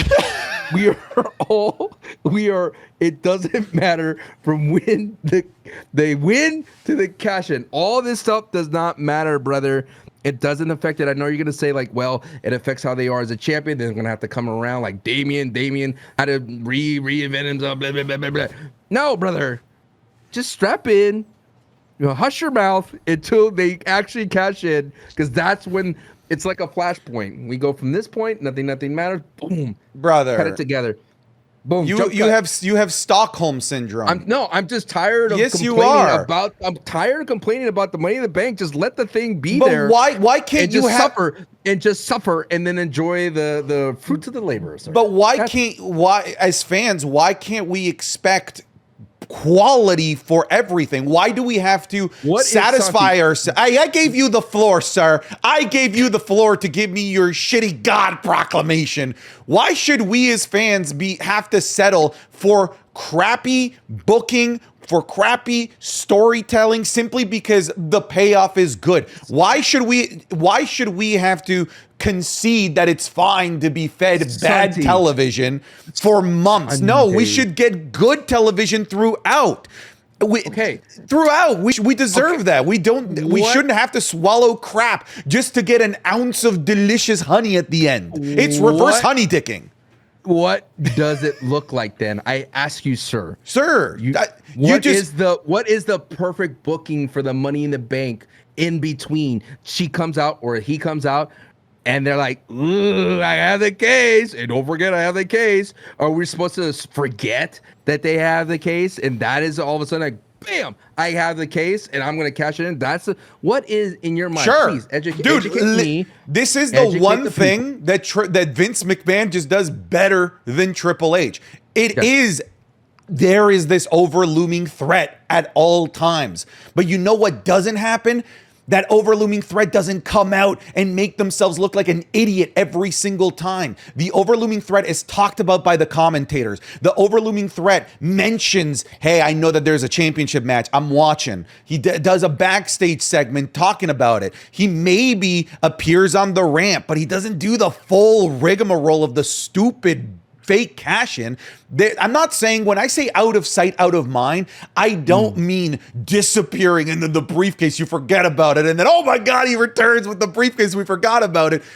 Out of sight, out of mind means not exposing the weakness of the person holding the championship by failing over and over and over again. Because Tiffany Stratton could have been a threat, a scary presence in the women's division. And you know what she wasn't? She wasn't a scary threat in the women's division at that time. She was an idiot buffoon that eventually found the right opportunity. But being a threat, overlooming presence in that ecosystem, in the championship division, that's how you do it. A couple of fake or failed cash-ins here or there where they change their minds, maybe, sure. But bro, we are talking about her. She did it. I don't think I'm exaggerating, dude. Every week. Every episode of Smackdown, every PLE, that was overboard. That is the opposite of a looming threat. That is just a buffoon hoping to get the right opportunity. That's just not how you book a good Mr. or Miss Money in the Bank.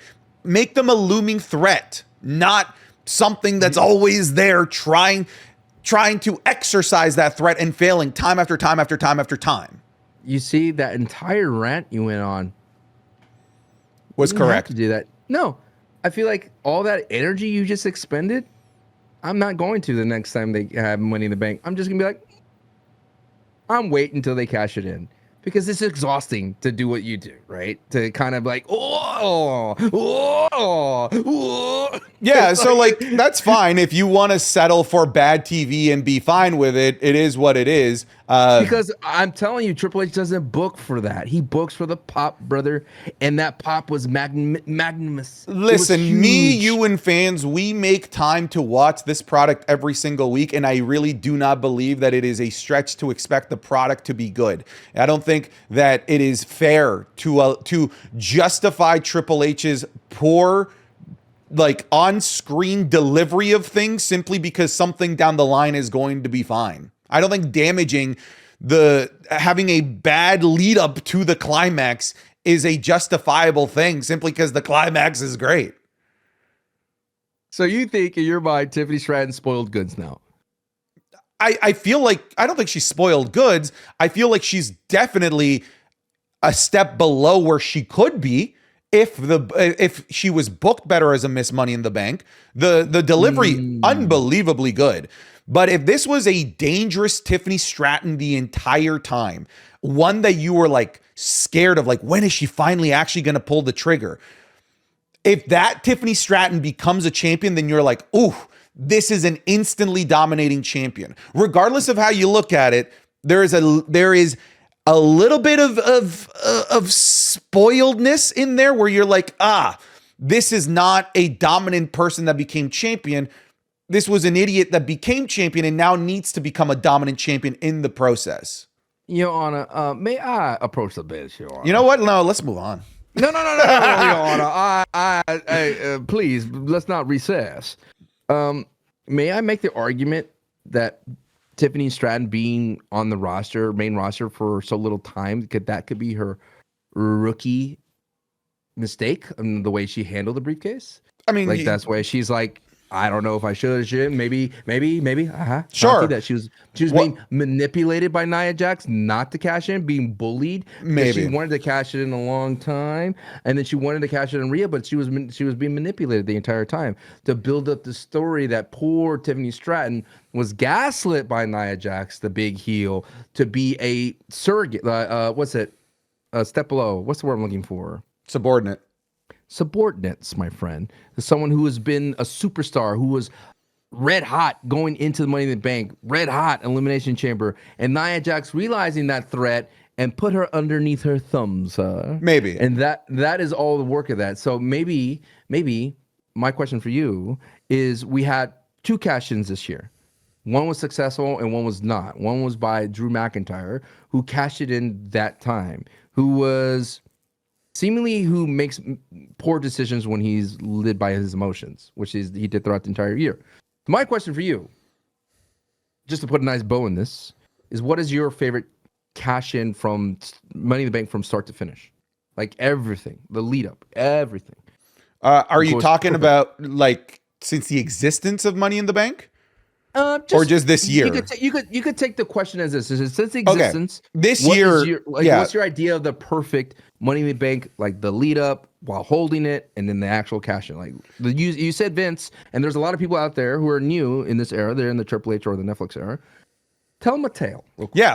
The Seth Rollins reign as Mr. Money in the Bank was like maybe like the perfect happy medium. Not fake cash-ins every week. They happened from time to time where he wasn't able to pull the trigger, but for the most part, he was a looming presence within the world championship scene. I feel like Seth Rollins is a really great example as to how to do it in a more modern era. Because sure, I could sit here and tell you Edge, the very first one, because that was the epitome of like, at some point, I'm going to cash this thing in. You're just not going to know when. That was very much out of sight, out of mind, with no fake cash-ins throughout. That's like one extreme. But if you want kind of like the happy medium, it is the Seth Rollins 2015, 2014 run with Mr. Money in the Bank, where he held it for a long time, elevated himself with the briefcase to the point where, Sancho, that he actually had a championship match while being Mr. Money in the Bank. So that's a guy that kept taking strides forward as the Mr. Money in the Bank character. So to me, that is one of the more perfect ones, nicely balanced, best of both worlds. But the Tiffany Stratton one, too much, brother, way too much here going on. I want to rebuttal. I'm not going to let you just put a bow on it with the whole Could this have been a rookie thing? Sure. If that's how you want to rationalize it. Okay, so how do we rationalize the 42-year-old Damian Priest doing the exact same thing, right? So you can't. I can't. He's surrounded by idiots. Okay, so then he's an idiot. So then now we have an idiot champion. And then now you're saying we got this champion that's getting gaslit and bullied. That's not a champion, brother. Somebody that's just like that gets manipulated that. I think this reminds me of Sonic the Hedgehog 2. Have you seen? Wait, movie or game? Movie. Okay. Movie. Yeah. I've seen them all. Great movie. Oh, the third one's amazing. I took loved my kids to it. They Loved it. Can we do the galvanized dance? Dun, dun, dun. My finger is on that button. Push the button. It's like Sonic absorbing the emerald gem. Tiffany Stratton absorbed the championship belt, and now she's gonna be golden Tiffany Stratton, baby. All right. We're gonna go on a great run. Hey, are you on the train? Come on, dude. Oh no, I'm on the train. Okay. No. I'm 100% on the train. You concern me sometimes. Yeah, I'm just saying that I feel like the experience, the service on the train has not been as good as it should have been. It got good once we got to the destination, but it's like, hey, why didn't I get the hot towels halfway through this train? What's going on here? Where are the warm peanuts? Why aren't I getting the best experience on this train? And then at the end, they're like, here's the 5-course meal, sir. So if a restaurant gives you a hot towel, you're like, this is fine dining. That's you? No, I'm like, this is starting well. If there's things along the way. But you know what I wouldn't like, Sancho? If along the way, if instead of like the hot towel, the little appetizers, if they just come around and slap me every 5 minutes and call me a dumb bitch, but then at the end they're like, here's a delicious meal. You know what I'm not gonna say? It's fine that they slap me and call me a dumb bitch 10 times. Yeah. No, it's not. Are you kidding? If the meal's memorable, I will. Shut up, bro. There's no way that you think this way. My face hurts, but my goodness, my palate is quenched. And no leftovers, brother. Amen. I feel like we've talked pretty much about everything here from SmackDown that's worth talking about. Rumble to Saudi. I feel like the bigger story here is that this Mania's going there, right?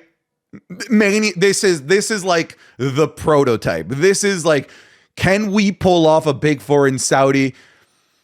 Money will say yes. Yes. Definitely, money will say yes. Yes, money. Yeah, money will absolutely say yes, even if their numbers are down in terms of viewership, because anything that they lose because of airing at noon or whatever just matters less at the international market because it's now on Netflix. But also will just matter less because of the extra supplementary income provided to them by the Kingdom of Saudi Arabia. Mania is going there. I am so certain Mania is going there. Are you feeling this? Are you feeling that Mania is going there? Not like, are you good on this or anything like that? Do you feel like Mania is going there? If it opens up the door to the international market for Manias everywhere else, yes. Because France deserves a Mania. London deserves a Mania. Cena said that they were gonna get one. Remember? Right? Well, I mean, they were trying to get money out of London, right? Yeah. They're trying to get the what is it? They have the pound? No. Yeah, they got the pound sterling. Yeah, they got the quid. Pound the sterling? Quid, the pound. That's what it's called. I'm sorry, I'm educated. Nerd. So yeah, I mean, if it opens the door for all those markets, sure. But I think a lot of people have, I don't want to tell people how to think because they're right. If you don't like it for whatever reason, that's totally justified. I feel that the Saudi fans that go to the events often get they're not given their credit for turning things around. Agreed. When the Saudi crowd first started, it was terrible. It was dinner tables, bro. It looked like a Vegas show. It looked like it was dinner and a movie type of vibe. And you had a lot of people who weren't interested in wrestling in the front row. And dare I say, some of the Netflix front of the crowd felt that way too. I mean, it felt like a lot of people who weren't diehard fans weren't in the front of the row in some aspects of that crowd. But that Saudi crowd was not the best. But they're now maturing into a crowd that cheers for the women, that gets off their feet, that are active, that are into it. There's a variety of faces in the crowd, in the Saudi crowds now. It's changing. And I remember in the early days of our wrestling school podcast, we're like, oh, should they have women matches there? Should they have this and this and that? And I was like, they should, because they have to kind of break the mold. They have to in that change. So if the WWE wants to make a change in however small a way they can in that country, it's working. And if it requires more PLEs, sure. And, the Queen of the Ring was great this year, and all that was awesome. So that's the kind of positive outlook I want to look at it. In terms of a Mania with the American crowds, and, that's always been an American thing, it's hard to say. And my positive outlook on that is that, hey, international Manias are going to be awesome. Like, what a cool excuse to have a Mania in France. They deserve one, honestly. I mean, after what we witnessed in Backlash, absolutely. Yeah, like if it opens up the market to other places for major shows, sure. I think the only big bummer here is the fact that we're going to have a women's Royal Rumble where they can't wear their traditional ring gear. That's kind of like the big downside here. But I do think that the end goal here is I am going to guess here that before 2030, before the FIFA World Cup, Sancho, because they've got the World Cup over there, and that's the biggest sporting event ever, they're going to take on a WrestleMania to almost honestly like as a precursor to the World Cup. Can we handle these super major worldwide events before the World Cup? I do think that they get WrestleMania here. I wonder how many Americans would travel there, though. I mean, it's already an expensive show to go to. Yep. Saudi Arabia is already an expensive flight. It's an expensive flight. Place, yep. An expensive place to be in. And I mean, that's a lot. One thing that I wanted to kind of touch on, maybe we'll do it on another podcast, is the WWE has been very proud about having the biggest gate everywhere they go. But I feel that the WWE show, I'm concerned for the everyday man. I'm concerned for the everyday family. I can't imagine paying for myself, my wife, and my 2 kids to go to a wrestling show. It's brutally expensive. Mad expensive. Not only that, I had to get merch. I had to buy food. It is going up there to the prices of the NFL. I mean, they're going to be charging parking, and literally at the Cowboy Stadium, they charge $100 parking there. And I feel that I'm hoping as we venture into this new era, Netflix, and we're getting all these different international shows and we're breaking these gate records and things like that sort for the WWE, that they don't lose the family spirit. It's a day to be with your family, to take your family or to watch wrestling as together. And it should be affordable, brother. And that is my concern going forward, man. The more popular the WWE gets, I feel like the more and more they're going to lose that vibe, man. And it breaks my heart, man, because I remember my dad taking me to the Frank Ervin Center in Austin, Texas, watching a house show, watching Sergeant Slaughter and the Ultimate Warrior in a cage match with Miss Elizabeth on ringside. I know my dad didn't make a lot of money. I sure as hell know that. We did not have everything in our world when I was growing up. I grew up in the bad side of Austin, Texas. But my dad made sure I went to wrestling. He made sure that we all got to go. He made sure that I was able to enjoy wrestling in person. So I'm hoping that we don't lose that. And I'm like, as much as Mania, international crowd, Saudi Arabia and all that, we can't lose that aspect, man. You got to go to a Mania once in your life. And I was fortunate enough to went to night 1 and night 2 of WrestleMania 39. So I don't know why. I for some reason I feel like that's a part of it that we're missing out in this conversation. I think we're going to lose that. I feel like it's just inevitable, sadly. I feel like that experience that you're mentioning, the family experience, that's going to be the house show.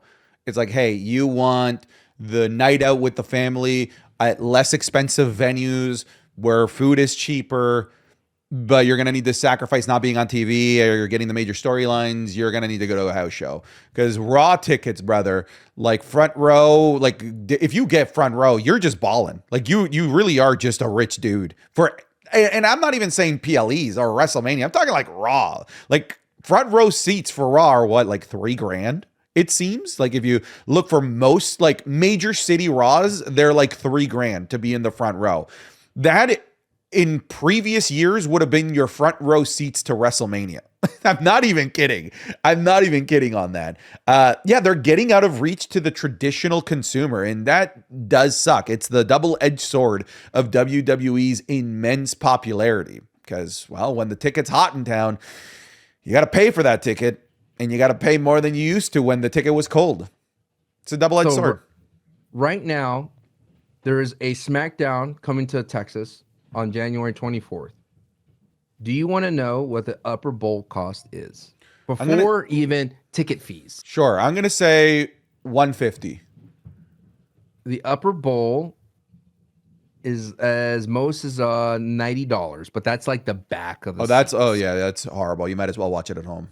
Right. Middle tier is 150. Okay. Lower bowl, 230. On the floor, probably front row, $1,500. Brother, how far out is that? Front row? No. I mean, how far into the future is that? Oh, January 24th, brother. Okay. Yeah, it's just around the corner. And then for the floor, on the floor in the back, SmackDown's cheaper than Raw too. Yep. On the floor in the back, $500. Might as well not be there. For the floor and the ramp, like near the Titantron, $300, $250. And that is just for one ticket. One person. So you're looking, if you want to have, in my opinion, an optimal experience in wrestling, never get floor seats, always get bowl seats. So we're looking at bowl, right? Mid-tier bowl, front row bowl. You're looking at $250 a person, at least $300 minimal. And this is before ticket fees from Ticketmaster, which will go right up. Ticket fees should be illegal. They should be illegal. I wish at this moment we had a sponsor for a ticket service. That'd be nice. Yeah, that'd be nice. Yeah, it'd be like, ticket prices and ticket fees are awful unless you're shopping over it. Do you hear about Honey? Isn't that crazy? That's nuts, bro. That's crazy. That is nuts. Everyone got God, bro. They got honey dicked. That is the perfect way to go into the new heat order, ladies and gentlemen. That's what we do here. We're masters of ceremony. We start with the honey dick. We end with the honey dick. New heat order, Sancho. What does the new heat order do? Heat order. For those of you who don't know, the new heat order is all about the fun, the buzz. Everybody, hold on. I'm trying to find a pin. Oh my God, Santi. Where is a pin, my friend? Hold on. You're panicking like me trying to get that video working earlier. You were sweating? Dude, I don't know where my pin went. Like, it's been a whole year. Oh, found it. Side note, look. I bought this real quick at a flea market, wrestling and boxing cards. $30. That's cool. Yeah, I just want to show you real quick just to... Oh, that's cool. That's pretty neat. Yeah, it's pretty cool. I think the cool thing that I found here is they actually have Haku cards, but I don't know. But look at that. Yeah, I'm making one to Haku. Look at that. Hold on, the light. There you go. Dude, that's a cool thrift find for sure. Yeah. So what I was gonna do is if I ever interviewed like a wrestler and be like, hey, check this out. I've held on to this since I was a child. Yeah, you know that guy, right? On the movie tickets. Yes. He always does that. And it's probably just so faded. All right. Folks, the new heat order is a list of wrestlers or superstars from the WWE that are on TV that we find that they're doing the best, that they're getting the buzz, the heat, the vibe that we want to see next week. Not necessarily the best wrestlers of the show or not necessarily the best wrestlers in the world, just who we feel most hyped for after the fact. Now, we just saw SmackDown went to 3 hours and we had a Raw on Netflix. So, Santi. Tiffany Stratton. Even over what happened on Raw Netflix. Number one, bro. Number one. Who's above her? CM Punk? I think that's two, brother. I think it's Tiffany. You're over here fighting that she needs to be on the main event, and you won't even put her on the main event of new heat order. Despicable. Hello, top 3 is main event. Despicable. I'm having a bad day. You shout out to the Despicable Me soundtracks, dude. They're also bangers on them. Banana. All right. Tiffany, you do kind of look like a minion right now with that hat. Yeah, I do. I do. All right, Tiffany Stratton at number 1. So this is, again, these are very fancy graphics here. Number 2, CM Punk or Seth Rollins or The Rock? No, I go Punk. Dude, actually, I feel that The Rock stock. Okay, but stock, yes. But in terms of, look how much time we spent talking about him, and like the conversation of not being a main. It's a different type of buzz, sure, but it is a buzz. Right, but I'm not excited to see him again. Sure. Because he's not going to be the final boss. It's going to be Bloodline Rules. Mama Rhodes. It's going to be Blood. All right, so CM Punk, number 2. Yeah, I would agree. Can I put in a case here for Penta at 3? No way. Not yet. Lower. Penta and 5? Lower. I feel like I'll give you Penta maybe in the top 10, but no, man, no.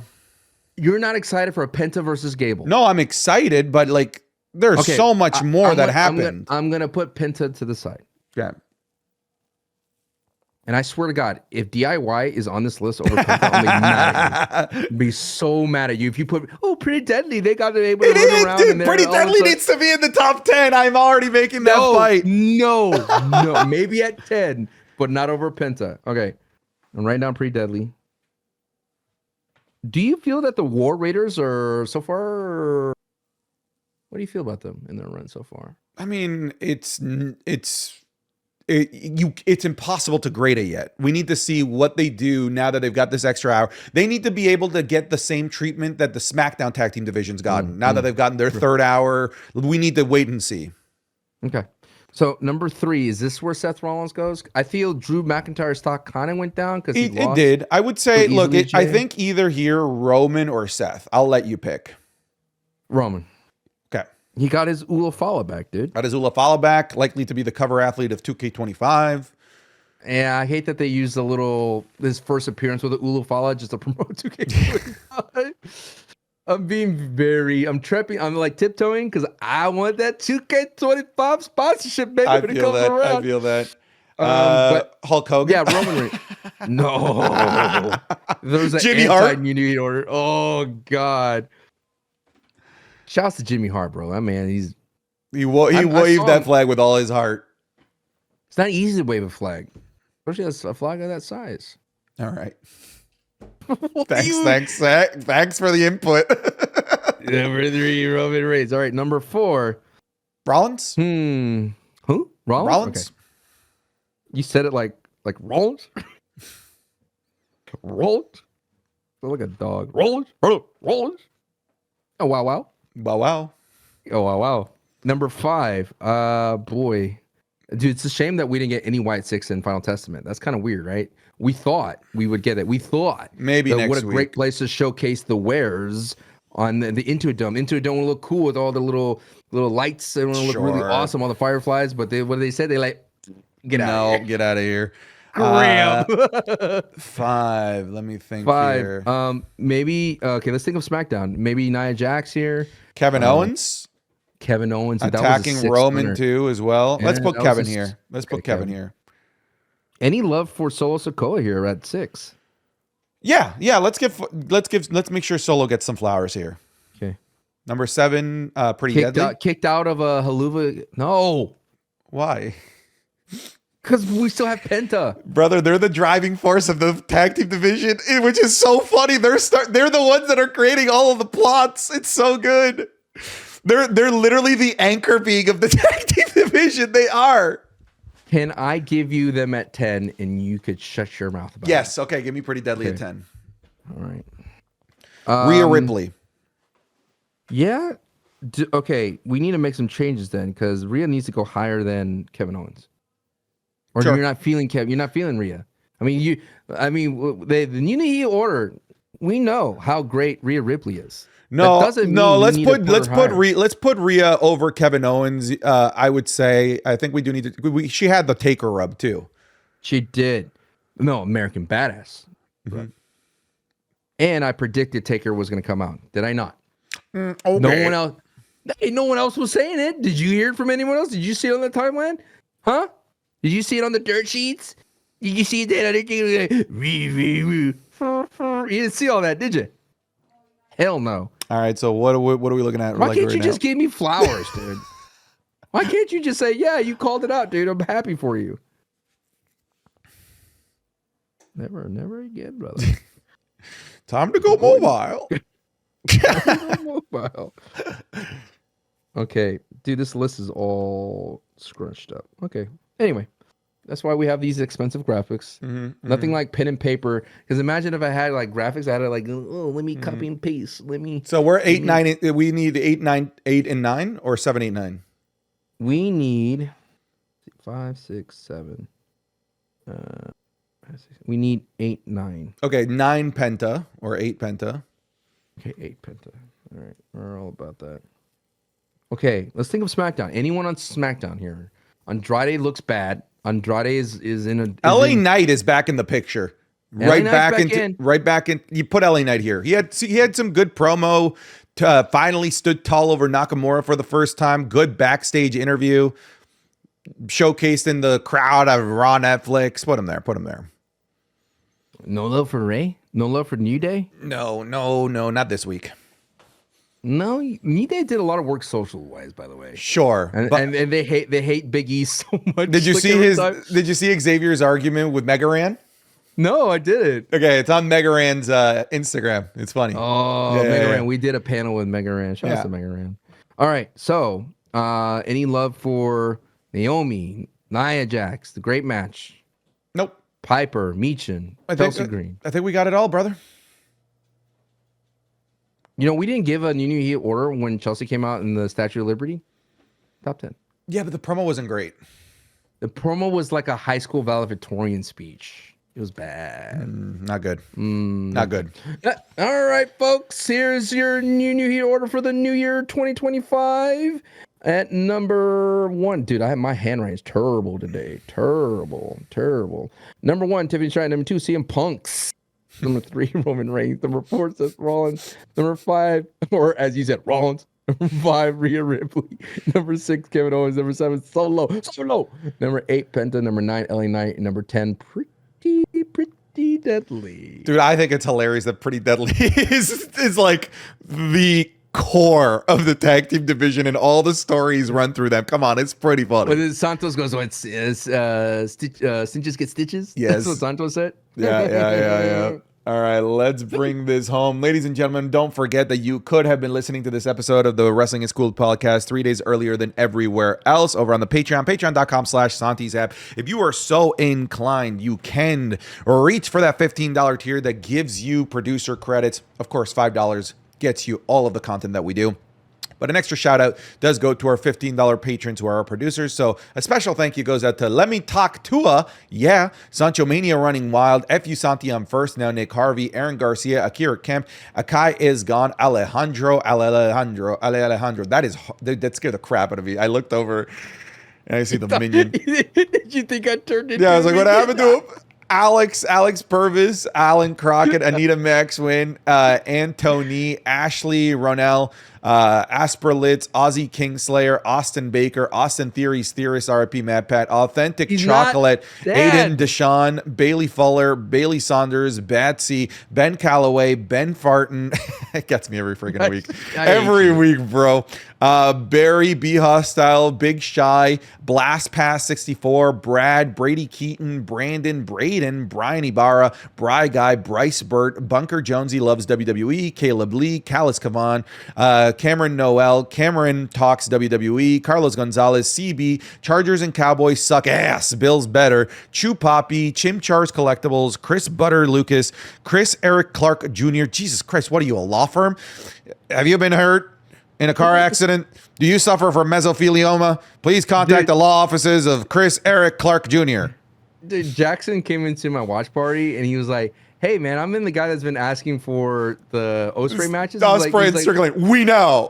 Yeah, and he goes, well, what's up with that? Why did you like call me out? I'm like, I'm calling you out. I'm just letting you know I read it. I'm letting you know I read the Patreon comments, brother. I'm letting you know that I'm active. That we know that you want what you want, and we just know. We're just making you wait, dude. I could send a message on Patreon about what I'm eating, and he would reply, "Swerve Strickland versus."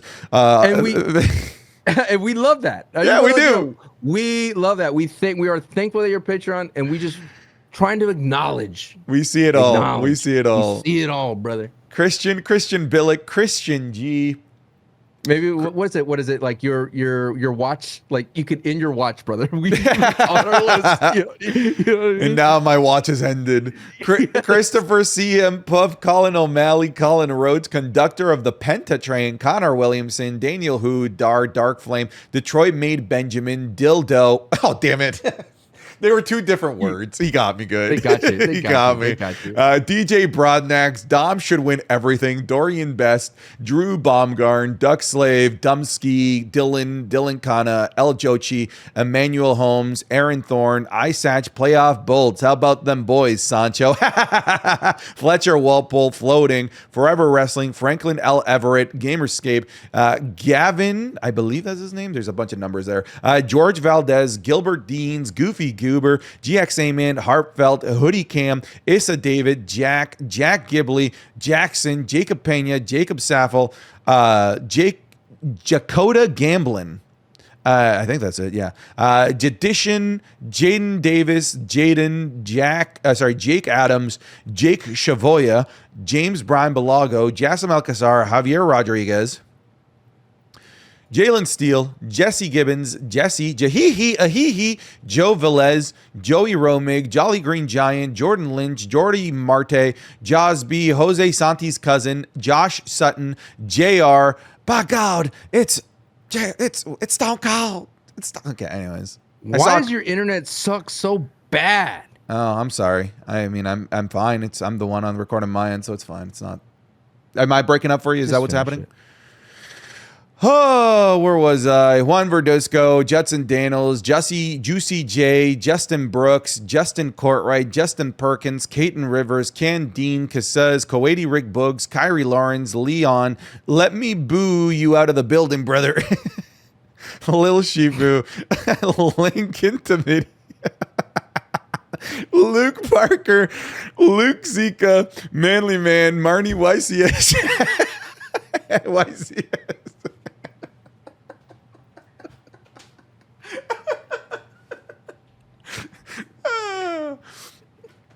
Matthew Dollar, Matthew Fev, Matthew Oberg, Matthew Watkins, and Mackie.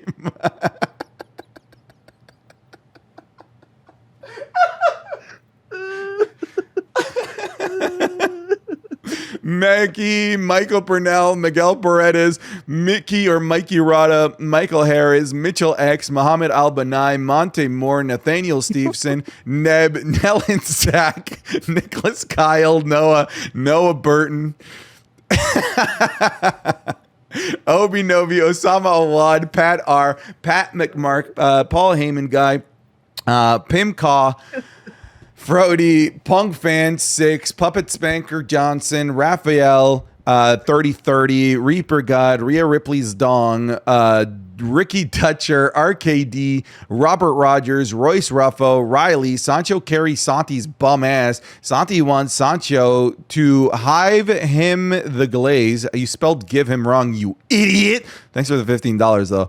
Saudi Rig Bugs, Screamo Scott, Semba, Seth, Shaggy WWE, Shane, Simon, Scareborn, Sip God, Sir Nightmare, Skylar Brashears, Slow Toke Rodriguez, Solo, I love you, Solo, fuck you, Summer V1, Spicy Nugget, Stephanie Vaquer lookalike contest in my bedroom, Stone Cold Peach Austin, Stucky, Sugar Shane, Super Malachi Galaxy, The Final Pebble, the first Patreon, I Crazy Dude, The Gaming Freak YouTube, the Lewis Band, Tim is a Dutch name that Santi can't say correct, Tim Rodriguez, Timmy Fitzmaurice. That's a fake last name, Fitzmaurice. That's a first one. I haven't heard that one before. Just Fitz and then just a random name, I feel. It's like Fitzpaul or something. Anyways, Tobias Burnett, Tom Lehman, Tommy, page 5. Trent Head, TY or Ty, Tyler Free, V Charles, Vegan Penguin, Juan Pablo, White Mexican, Wo JC, Javier Izquierdo, Zav Mira, I believe, X Deadshot, Zach Griffin, Zach Butcher, Zay2K, and Zerg Zito. Thank you all so much for being producers on the show. We appreciate your support. Please like the video. Please don't give it a dislike, brother. Please don't dislike us out of the building, brother. You guys take care. Be wonderful people. Goodbye, everybody. Take care.